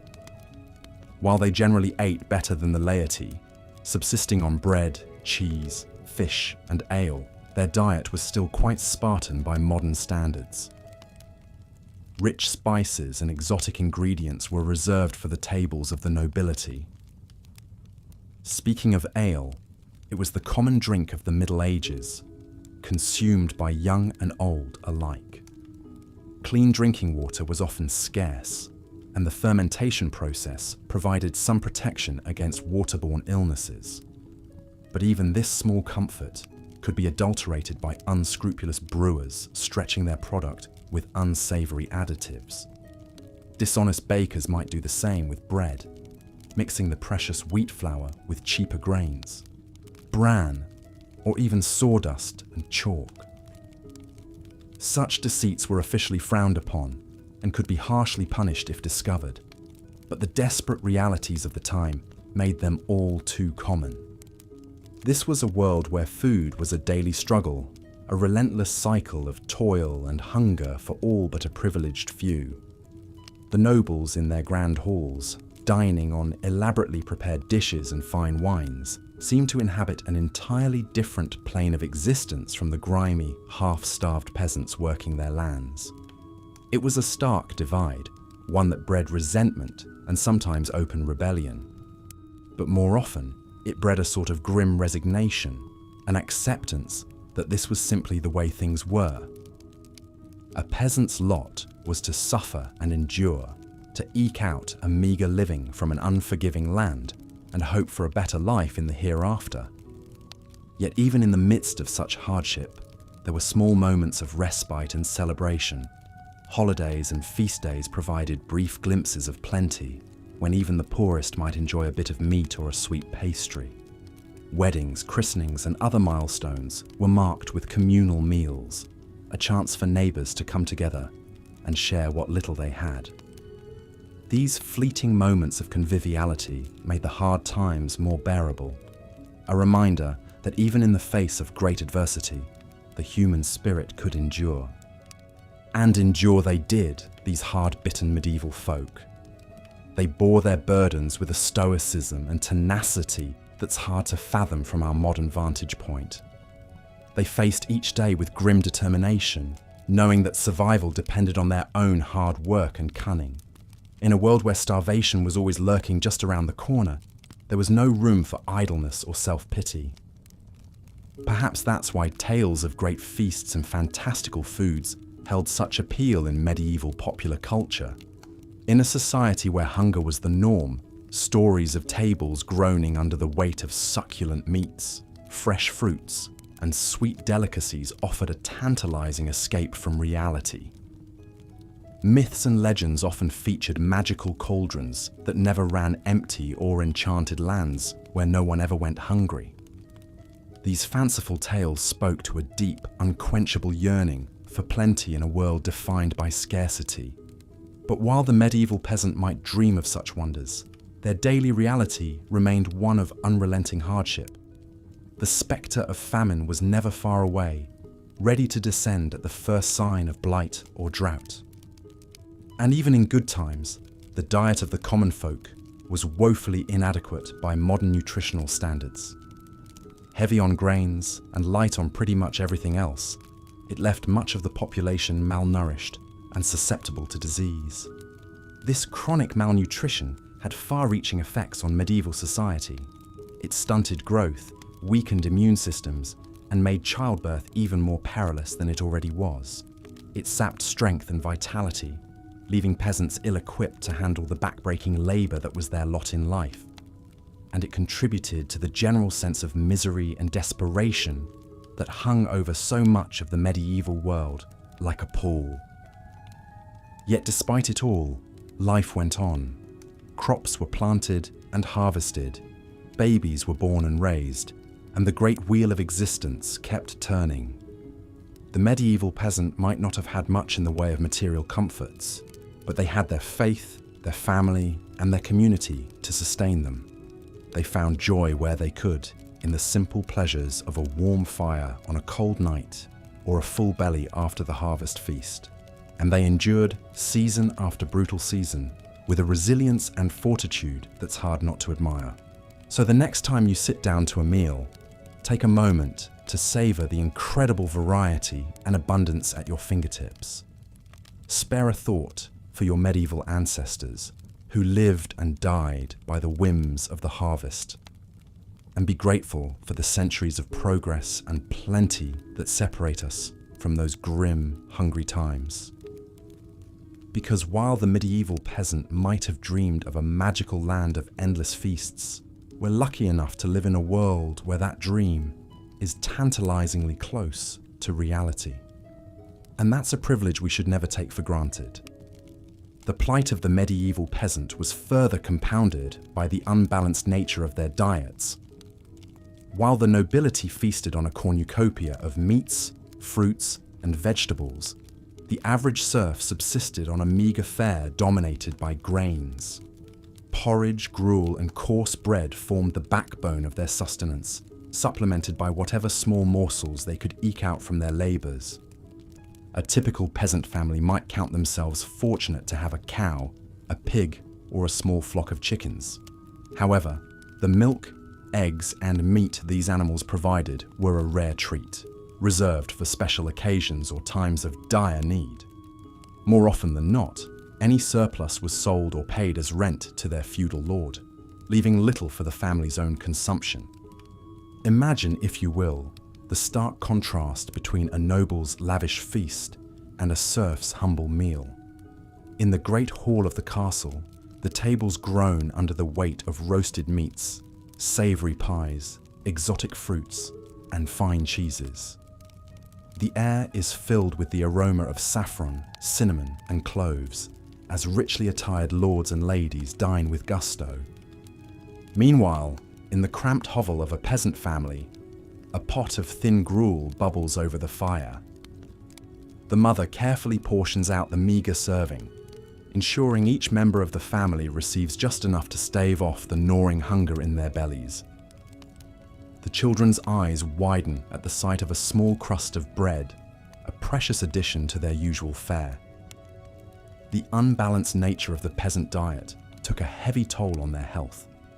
Malnutrition was rampant, weakening the immune system and leaving the population vulnerable to disease. Scurvy, caused by a lack of vitamin C, was a common affliction, leading to bleeding gums, loose teeth, and eventually death if untreated. In times of famine, known as seasons of dearth, the situation became even more dire. Crop failures due to drought, flooding, or pests could spell disaster for entire regions. With no reserves to fall back on, peasant families were left to starve, their weakened bodies succumbing to hunger and disease. One particularly harrowing tale comes from the chronicler Henry of Livonia, who described a famine in the early 13th century. He wrote of peasants driven to such desperation that they resorted to eating dogs, cats, and even the corpses of the dead. While such extreme measures were rare, they serve as a grim reminder of the precarious nature of life for the medieval peasantry. The unequal distribution of food in medieval society was a stark reflection of the rigid class hierarchy that defined the era. While the nobility enjoyed a varied and plentiful diet, the vast majority of the population lived on the brink of starvation, their meals a monotonous and meagre affair. This disparity would persist for centuries, with only gradual improvements in agricultural techniques and social reforms slowly narrowing the gap. As we continue our journey through the culinary landscape of the Middle Ages, we turn our attention to another scourge that plagued the populace: adulterated food and drink. In a time before strict regulations and quality control, unscrupulous merchants and producers often resorted to cutting corners and deceiving their customers in the name of profit. One common target for adulteration was bread, a staple of the medieval diet. Bakers, seeking to stretch their meagre supplies of flour, would mix in a variety of unsavory additives. Ground acorns, chalk, sawdust, and even ground bones were among the fillers used to bulk up the loaves. The resulting bread was often dense, gritty, and lacking in both flavour and nutrition. Ale and wine, the favoured drinks of the era, were also subject to tampering. In a time when clean drinking water was often scarce, these fermented beverages were seen as a safer alternative. However, unscrupulous brewers and vintners would often water down their products to increase their profits, resulting in weak, insipid drinks that did little to quench the thirst or lift the spirits. The story of Agnes, the alewife, illustrates the temptation to adulterate one's wares. Agnes, a widow struggling to make ends meet, relied on the meagre profits from her small brewing operation to support herself and her children. One particularly lean year, with the price of grains soaring and her customers dwindling, Agnes made the fateful decision to water down her ale, stretching her limited supply to sell more volume. At first, her deception went unnoticed, and Agnes breathed a sigh of relief as the coins clinked into her purse. However, word soon spread of the weak, tasteless brew, and her once loyal customers began to seek out other alehouses. Agnes's reputation was ruined, and she was forced to close her doors, leaving her family to face an uncertain future. While medieval authorities did attempt to regulate the quality of food and drink, enforcement was often lax and inconsistent. The Assize of Bread and Ale, a 13th century English law, set strict standards for the weight and price of these staples, but bakers and brewers found creative ways to skirt the rules. Fines and public humiliation were common punishments for those caught adulterating their products, but the lure of easy profits often outweighed the risk of getting caught. The prevalence of adulterated food and drink in medieval society added yet another layer of misery to the already challenging lives of the common people. Not only were their diets monotonous and nutritionally deficient, but they also had to contend with the constant threat of being cheated or sickened by unscrupulous producers. It was a harsh reminder of the powerlessness of the masses in the face of a system stacked against them. As we delve deeper into the realities of medieval food, it becomes increasingly clear that the romantic image of a bountiful, rustic past is a far cry from the truth. For the vast majority of the population, eating was a daily struggle, fraught with scarcity, monotony, and the ever-present spectre of adulteration. In a world where food was quite literally a matter of life and death, the medieval peasant had little choice but to make do with whatever meagre sustenance they could scrape together. But the challenges of medieval dining were not limited to the quality and quantity of the food itself. The very environment in which people ate was often a source of discomfort and even danger. In our next chapter, we will explore the unsanitary conditions that plagued the medieval world and how they contributed to the overall misery of the era's culinary landscape.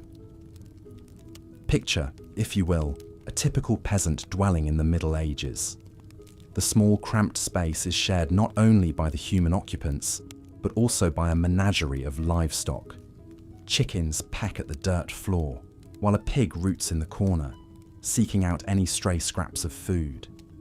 The air is thick with the pungent aroma of unwashed bodies, animal dung, and wood smoke. In such close quarters, the line between living space and barnyard was often blurred. Livestock were kept indoors not only for their own safety, but also for the warmth they provided during the cold winter months. However, this practice came at a steep price in terms of sanitation and hygiene. Animal waste combined with the general lack of cleanliness created a breeding ground for disease. Flies buzzed incessantly, spreading filth and contamination from one surface to another. The very food that the peasants relied on for survival was often tainted by the unsanitary conditions in which it was prepared and consumed. The consequences of this lack of hygiene were dire. Digestive ailments, parasitic infections, and food poisoning were common occurrences, sapping the strength and vitality of the population. Even the highest echelons of society were not immune to the dangers of contaminated food, as the story of King John of England illustrates. In the year 1216, King John was on the move, campaigning against rebel barons who sought to limit his power. During a stay at the town of Lynn, he indulged in a feast of peaches, a rare treat for the time. However, unbeknownst to the king, The peaches had been improperly stored and had begun to rot. Consumed by hunger and a love of exotic fruits, John ate his fill, only to fall violently ill shortly thereafter. Racked by dysentery and fever, the king's health rapidly deteriorated. He pressed on with his campaign, but his weakened state left him vulnerable to the elements. Crossing the treacherous tidal flats of the Wash, John's baggage train was lost to the rising waters, taking with it his crown jewels and other treasures. The king himself narrowly escaped with his life, but his days were numbered. Less than 2 weeks later, he succumbed to his illness, his reign cut short by a simple meal of tainted fruit. King John's fate, while perhaps more dramatic than most, was not uncommon in a world where food safety was a rare luxury. The medieval landscape was a veritable minefield of potential hazards, from spoiled meat to contaminated water sources. Even the air itself could be a source of danger, as the miasma theory of disease held sway. According to this belief, foul odours and bad air were the primary culprits behind the spread of illness. Medieval cities, with their narrow, winding streets and piles of festering garbage, were seen as particularly noxious environments. The stench of human waste, rotting food, and industrial pollution mingled together in a miasmatic brew that was believed to be the source of all manner of ailments. In reality, of course, it was the unsanitary conditions themselves that allowed disease to thrive. The Black Death, which wiped out an estimated 1/3 of Europe's population in the 14th century, was spread not by bad air, but by fleas infected with the bacterium Yersinia pestis. The crowded, filthy conditions of medieval cities provided an ideal environment for the disease to take hold and spread like wildfire. The impact of unsanitary conditions on medieval food culture cannot be overstated. It was not merely a matter of unpleasant odours and occasional bouts of illness, but a pervasive and deadly threat that loomed over every meal. The simple act of eating, which we today take for granted as a pleasurable and nourishing experience, was fraught with danger and uncertainty for the average medieval peasant. In a world where even the most basic standards of hygiene were often lacking, food became not just a source of sustenance, but also a potential vector for disease and suffering. This, combined with the scarcity and monotony of the peasant diet, created a culinary landscape that was as bleak as it was unappetizing. As we continue our exploration of why food in medieval times sucked, it is important to remember that the challenges we have discussed so far, the lack of variety, the difficulty of preservation, the unbalanced diets, and the unsanitary conditions, were not the only factors at play. In our next chapter, we will turn our attention to the role of the church in shaping the culinary habits of the time, and how religious doctrine often compounded the already considerable hardships faced by the average medieval diner. But first, let us take a moment to reflect on the incredible resilience and adaptability of our ancestors. In the face of unimaginable adversity, they found ways to survive and even thrive, leaving behind a legacy that continues to shape our world to this day. As we tuck into our own meals, let us spare a thought for the medieval peasant, whose daily struggle for sustenance was a testament to the indomitable human spirit. For the medieval peasant, the hardships of daily life were compounded by the strict religious doctrines of the Catholic Church.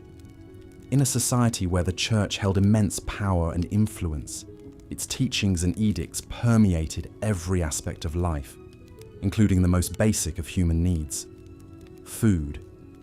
Central to the Church's dietary restrictions were the concepts of fasting and abstinence. On designated days throughout the year, particularly during the season of Lent, the faithful were required to abstain from consuming meat and to limit their overall food intake. For the already undernourished peasantry, these restrictions could be particularly burdensome. Imagine, if you will, the plight of a poor peasant family during the 40 days of Lent, already subsisting on a meagre diet of gruel and bread. they were now expected to forego even the occasional scrap of salted pork or dried fish that provided a modicum of flavor and sustenance to their meals. The growling of empty stomachs became a constant companion as they struggled to maintain their piety in the face of gnawing hunger. The story of John and Matilda, a fictional but all too typical peasant couple, illustrates the hardships faced by many during this time. With a small plot of land and a few scrawny chickens, they barely managed to feed themselves and their 3 children during the best of times. When Lent arrived, they dutifully put away their meagre stores of preserved meat and resigned themselves to a diet of thin gruel and boiled turnips. As the days wore on, their energy flagged and their tempers frayed. The children, too young to understand the reasons behind their deprivation, cried incessantly from hunger. John, a devout man, struggled to maintain his faith in the face of such hardship, while Matilda secretly dreamed of the savoury stew she would make when Lent was finally over. The couple's plight was not unique. Across the land, peasant families face similar struggles, their already meagre diets further restricted by the dictates of the church. Some, driven by desperation, resorted to poaching in the royal forests, risking severe punishment if caught. Others simply went without, their bodies weakening and their spirits breaking under the weight of their devotion. While the intentions behind the church's dietary restrictions were ostensibly noble, to encourage spiritual reflection and penance, their impact on the peasantry was often dire. In a society already plagued by scarcity and inequality, the added burden of religious fasting could be the difference between life and death. Yet even in the midst of such hardship, there were glimmers of hope and compassion. Monasteries and abbeys, with their vast landholdings and well-stocked larders, often served as a source of food aid for the poor. Monks and nuns, bound by their vows of charity and hospitality, would distribute bread and ale to the hungry, providing a brief respite from the gnawing pain of an empty belly. One such story tells of a kind-hearted abbess named Hildegard, who, upon seeing the gaunt faces of the peasants who came to her abbey seeking alms, ordered her kitchens to prepare a hearty pottage of vegetables and barley to be distributed to all who asked. The grateful recipients, their spirits lifted by this unexpected act of kindness, returned to their homes with renewed strength and a glimmer of hope in their hearts. Such acts of compassion, however, were all too rare in a world where the divide between rich and poor was vast and unyielding. The church, for all its teachings of love and charity, was often complicit in maintaining the rigid social hierarchy that kept the peasantry in a state of perpetual poverty and hunger. As we reflect on the role of religion in shaping the culinary landscape of medieval Europe, it is important to recognize the complex interplay of faith, power, and social inequality that defined the era. For the peasantry, food was not merely a matter of sustenance, but a daily reminder of their place in a world where even the most basic of human needs could be subject to the whims of the powerful. In our final chapter, we will explore the concept of the medieval feast and how it served as a stark contrast to the daily realities faced by the common people. Through the lens of this lavish display of wealth and abundance, we will come to understand the true depths of the inequality that defined the era and the ways in which food served as both a source of nourishment and a symbol of social division.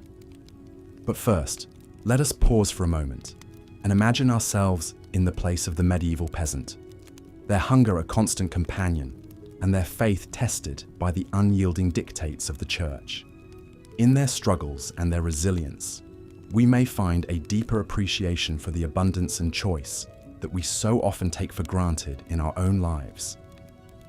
As we have seen, the life of a medieval peasant was one of constant hardship and deprivation, with food being a daily struggle rather than a source of pleasure or comfort. Yet, in stark contrast to this bleak reality, there existed another world entirely, that of the royal feast. In the great halls of castles and palaces, the nobility would gather to indulge in lavish banquets, that were a far cry from the meagre fare of the common people. These feasts were not just a display of wealth and power, but also a symbol of the vast chasm that existed between the ruling class and the masses. Imagine, if you will, the scene of a grand medieval feast. The great hall is lit by the flickering light of countless candles, their warm glow illuminating the rich tapestries and gleaming silver that adorn the walls. The tables are laden with a vast array of dishes, each more sumptuous than the last. At the center of the table sits a magnificent roasted boar, its crisp, golden skin glistening with fat. Surrounding it are platters of roasted fowl, their succulent flesh stuffed with exotic spices and herbs. There are pies filled with tender game, their flaky crusts hiding a treasure trove of savory delights. And everywhere, there are fruits and vegetables of every hue, their vibrant colors a testament to the bounty of the land. Presiding over this opulent display is the royal cook, a master of his craft who has spent days preparing for this grand occasion. He has scoured the countryside for the finest ingredients, sourcing the freshest meats and... Part 4.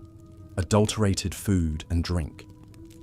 In the dimly lit, cramped streets of a medieval town, a baker named Alric wiped the sweat from his brow as he toiled over his latest batch of bread. The harvest had been meagre this year, and grain prices were soaring.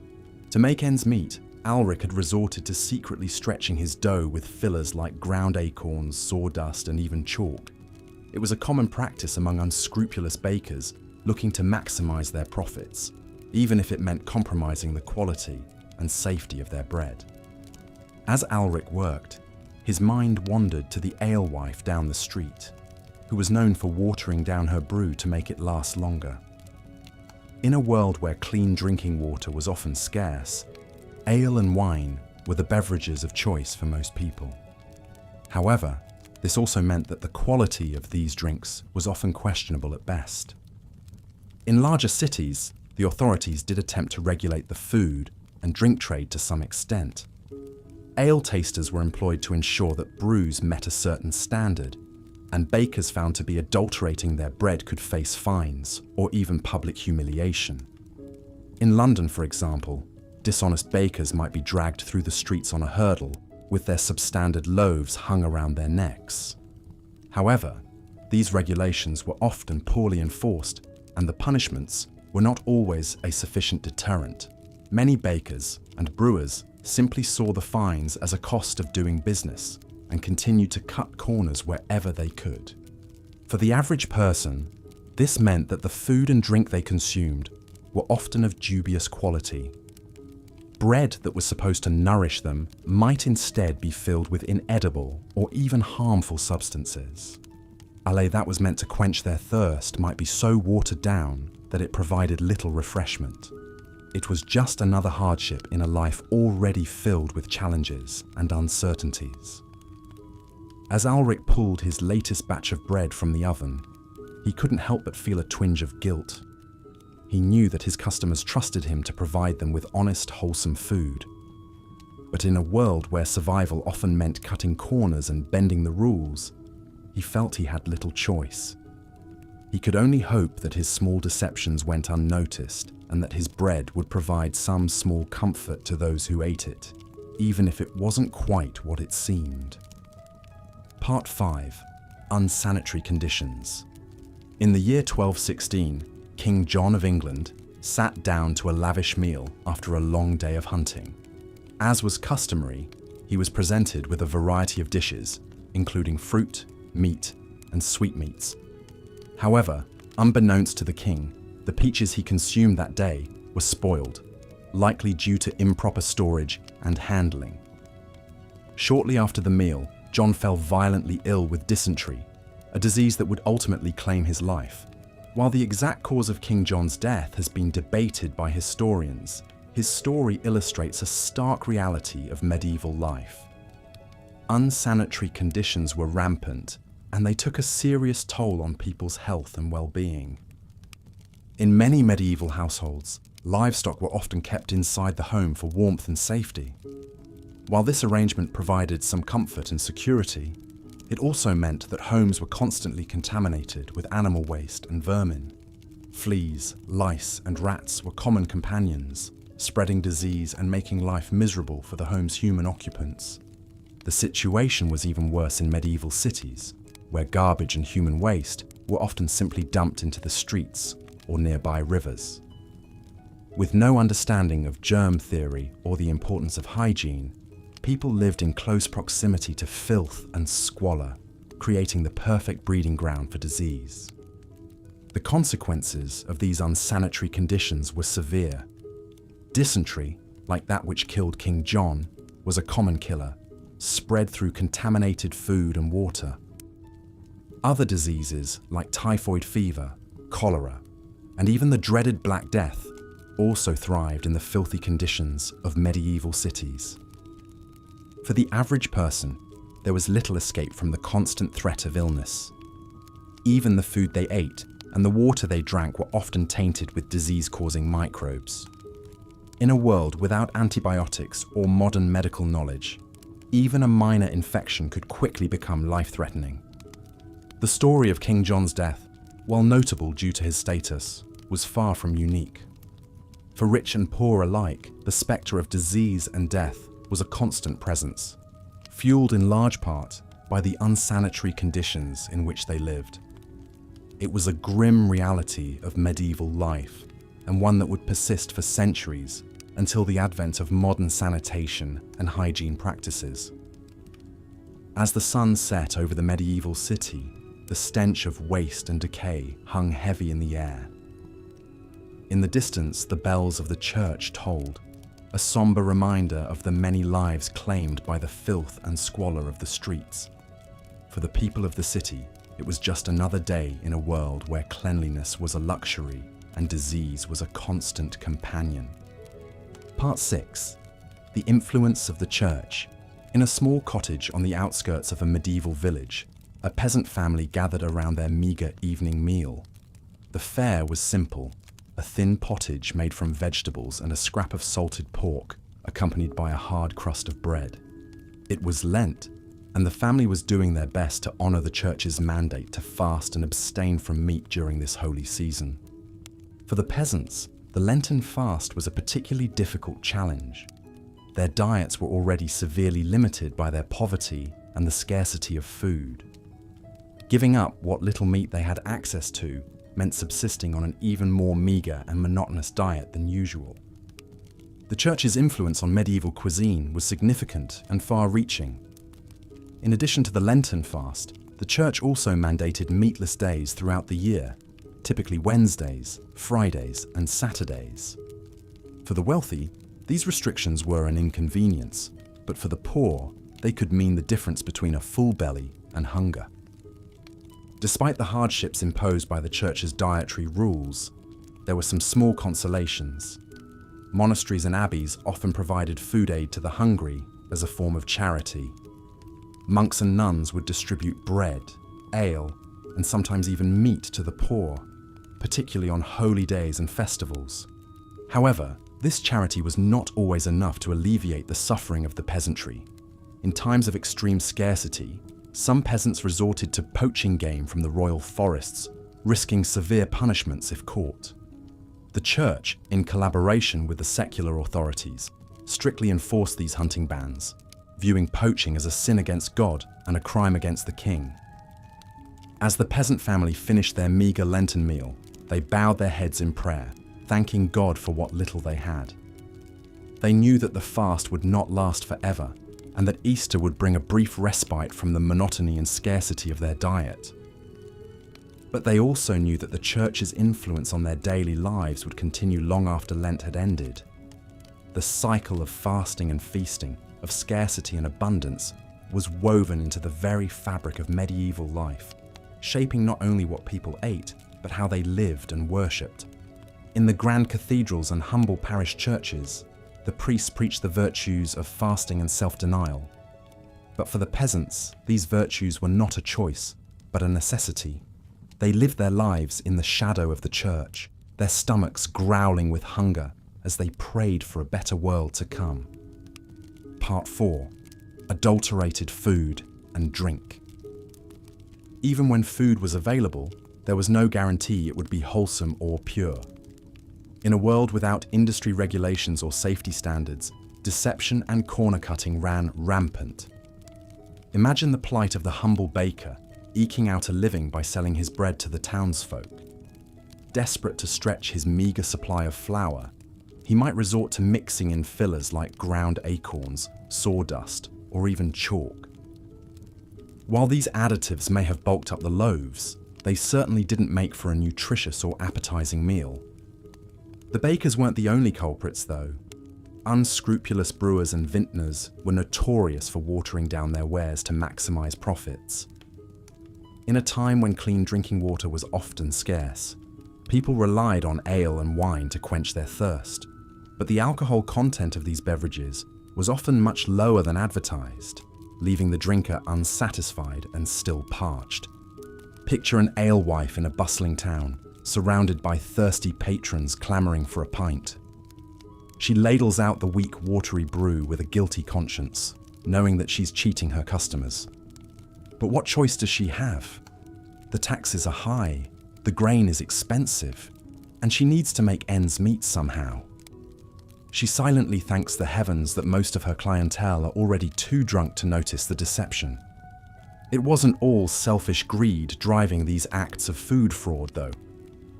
In a society plagued by scarcity and hunger, many people simply couldn't afford to be picky. They'd gladly accept a loaf of bread filled with sawdust over no bread at all. And when crops failed and famine struck, people resorted to eating whatever they could get their hands on just to survive. Grass, roots, even tree bark. Attempts were made by authorities to crack down on food adulterators. In England, the Assize of Bread and Ale in the 13th century set out harsh penalties for bakers and brewers caught cheating their customers. Fines, public humiliation, even corporal punishment awaited those who dared to tamper with the purity of the staples. But with limited means of enforcement and the constant pressure of scarcity, such laws did little to stem the tide of food fraud in the medieval world. So the next time you bite into a fresh, crusty baguette or sip a cool, crisp lager, take a moment to appreciate how far we've come. In our world of abundant food choices and stringent quality control, it's easy to forget that for our medieval ancestors, every morsel was a gamble, and a full belly was never a guarantee. Their daily sustenance was often as much a product of deception and desperation as it was of nourishment and pleasure. Part 5.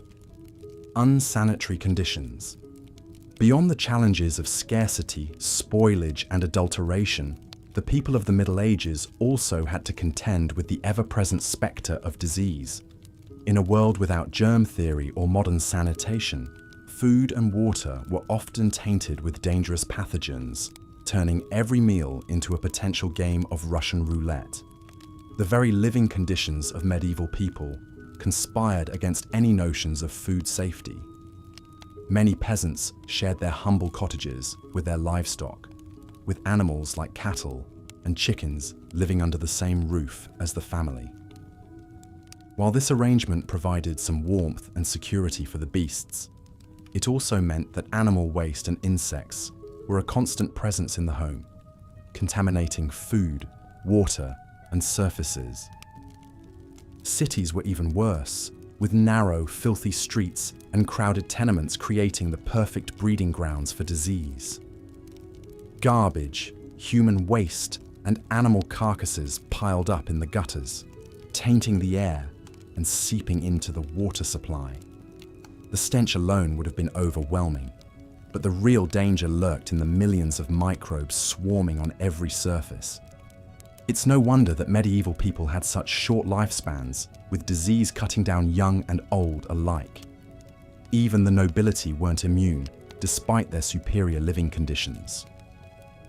The tragic story of King John of England serves as a cautionary tale.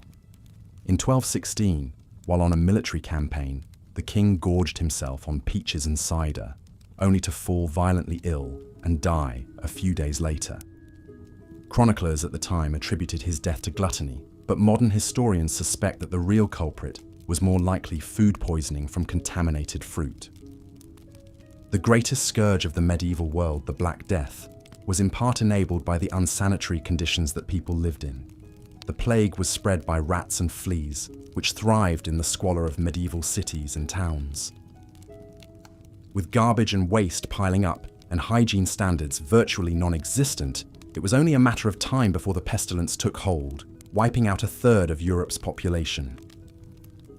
It's a grim picture, but it's important to remember that medieval people weren't ignorant or unconcerned about cleanliness.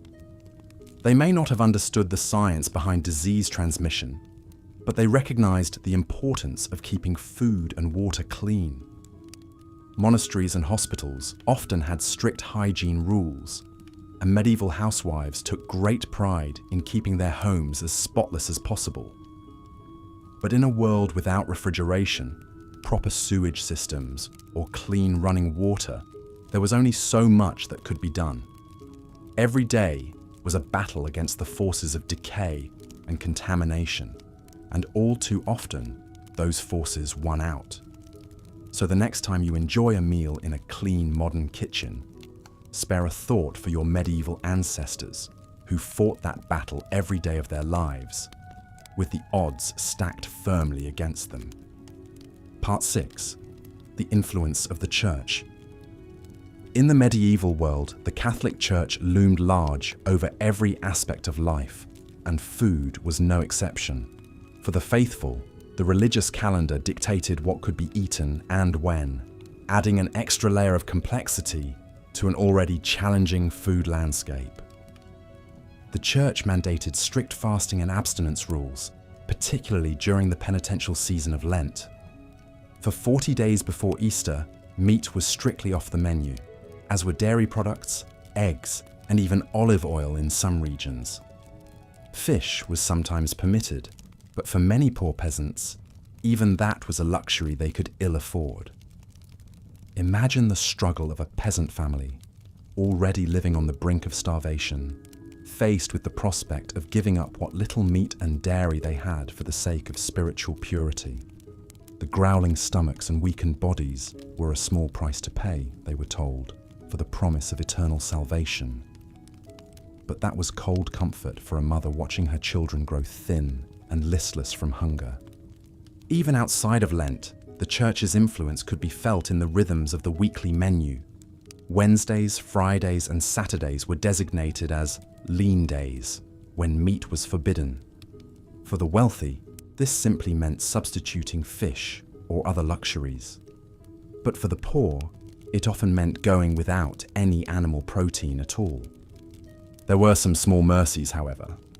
Monasteries and abbeys often provided food aid to the hungry as part of their mission of charity. Monks would distribute bread, soup, and ale to the needy, offering a rare respite from the gnawing hunger that was a constant companion for so many. Some even opened their doors to travelers, providing a warm meal and a bed for the night to those who could not afford an inn. But even this generosity had its limits. The Church was also a major landowner, controlling vast swaths of agricultural land and forests. Peasants who dared to poach game from these lands to feed their families faced severe punishment, including fines, flogging, and even exile. The irony of a supposedly charitable institution hoarding its wealth while its flock starved was not lost on many. The impact of the Church's dietary restrictions on the medieval populace cannot be overstated. For people already struggling to find enough to eat, the added burden of religious fasting and abstinence could be the difference between life and death. And yet, the fear of eternal damnation was a powerful motivator, driving people to endure even the most extreme privations for the sake of their immortal souls. Today, we may look back on these practices as archaic and even cruel, but for medieval people, they were a fundamental part of the fabric of life. The Church's hold on the hearts and minds of the faithful was unquestioned. and its dictates carried the weight of divine law. To defy them was to risk not only earthly punishment, but the fires of hell itself. And so, with gritted teeth and growling bellies, the people of the Middle Ages soldiered on, secure in the knowledge that their suffering would be rewarded in the world to come. And so we come to the end of our journey through the dismal depths of medieval cuisine. It's a testament to human resilience that people managed to survive and even thrive at times on such a meager and unreliable food supply. The scarcity, the spoilage, the sheer monotony of gruel and gruel again. It's enough to make one grateful for the simple pleasure of a crisp apple or a well-spiced curry. Can you imagine the astonishment on a medieval peasant's face if they were transported to a modern supermarket? The gleaming aisles packed with more food than a king's banquet hall, the rainbow of fresh fruits and vegetables in the produce section, the fragrant loaves of bread that would have seemed like manna from heaven to a hungry serf, and the sheer abundance of it all, enough food to feed a village, all under one roof. Of course, we still face challenges in our modern food system. Inequality, waste, environmental degradation. These are all issues that we must grapple with. But we have also made incredible strides since the days of rancid meat pies and turnip gruel. We have a greater understanding of nutrition, of food safety, of the importance of variety and balance in our diets. We have the ability to preserve and transport food across great distances, to enjoy flavors from around the world in our own kitchens. So the next time you sit down to a meal, take a moment to savor it. Appreciate the complex interplay of flavors, the freshness of the ingredients, the skill of the preparation, and spare a thought for our medieval ancestors who endured so much hardship and hunger in the face of such scarcity. And with that, we come to the end of our boring history of medieval food. I hope it has provided some interesting context to your understanding of the past, and perhaps even lulled you into a peaceful slumber. If you enjoyed this video, please consider giving it a like and subscribing to the channel for more soporific historical content. Until next time, sweet dreams.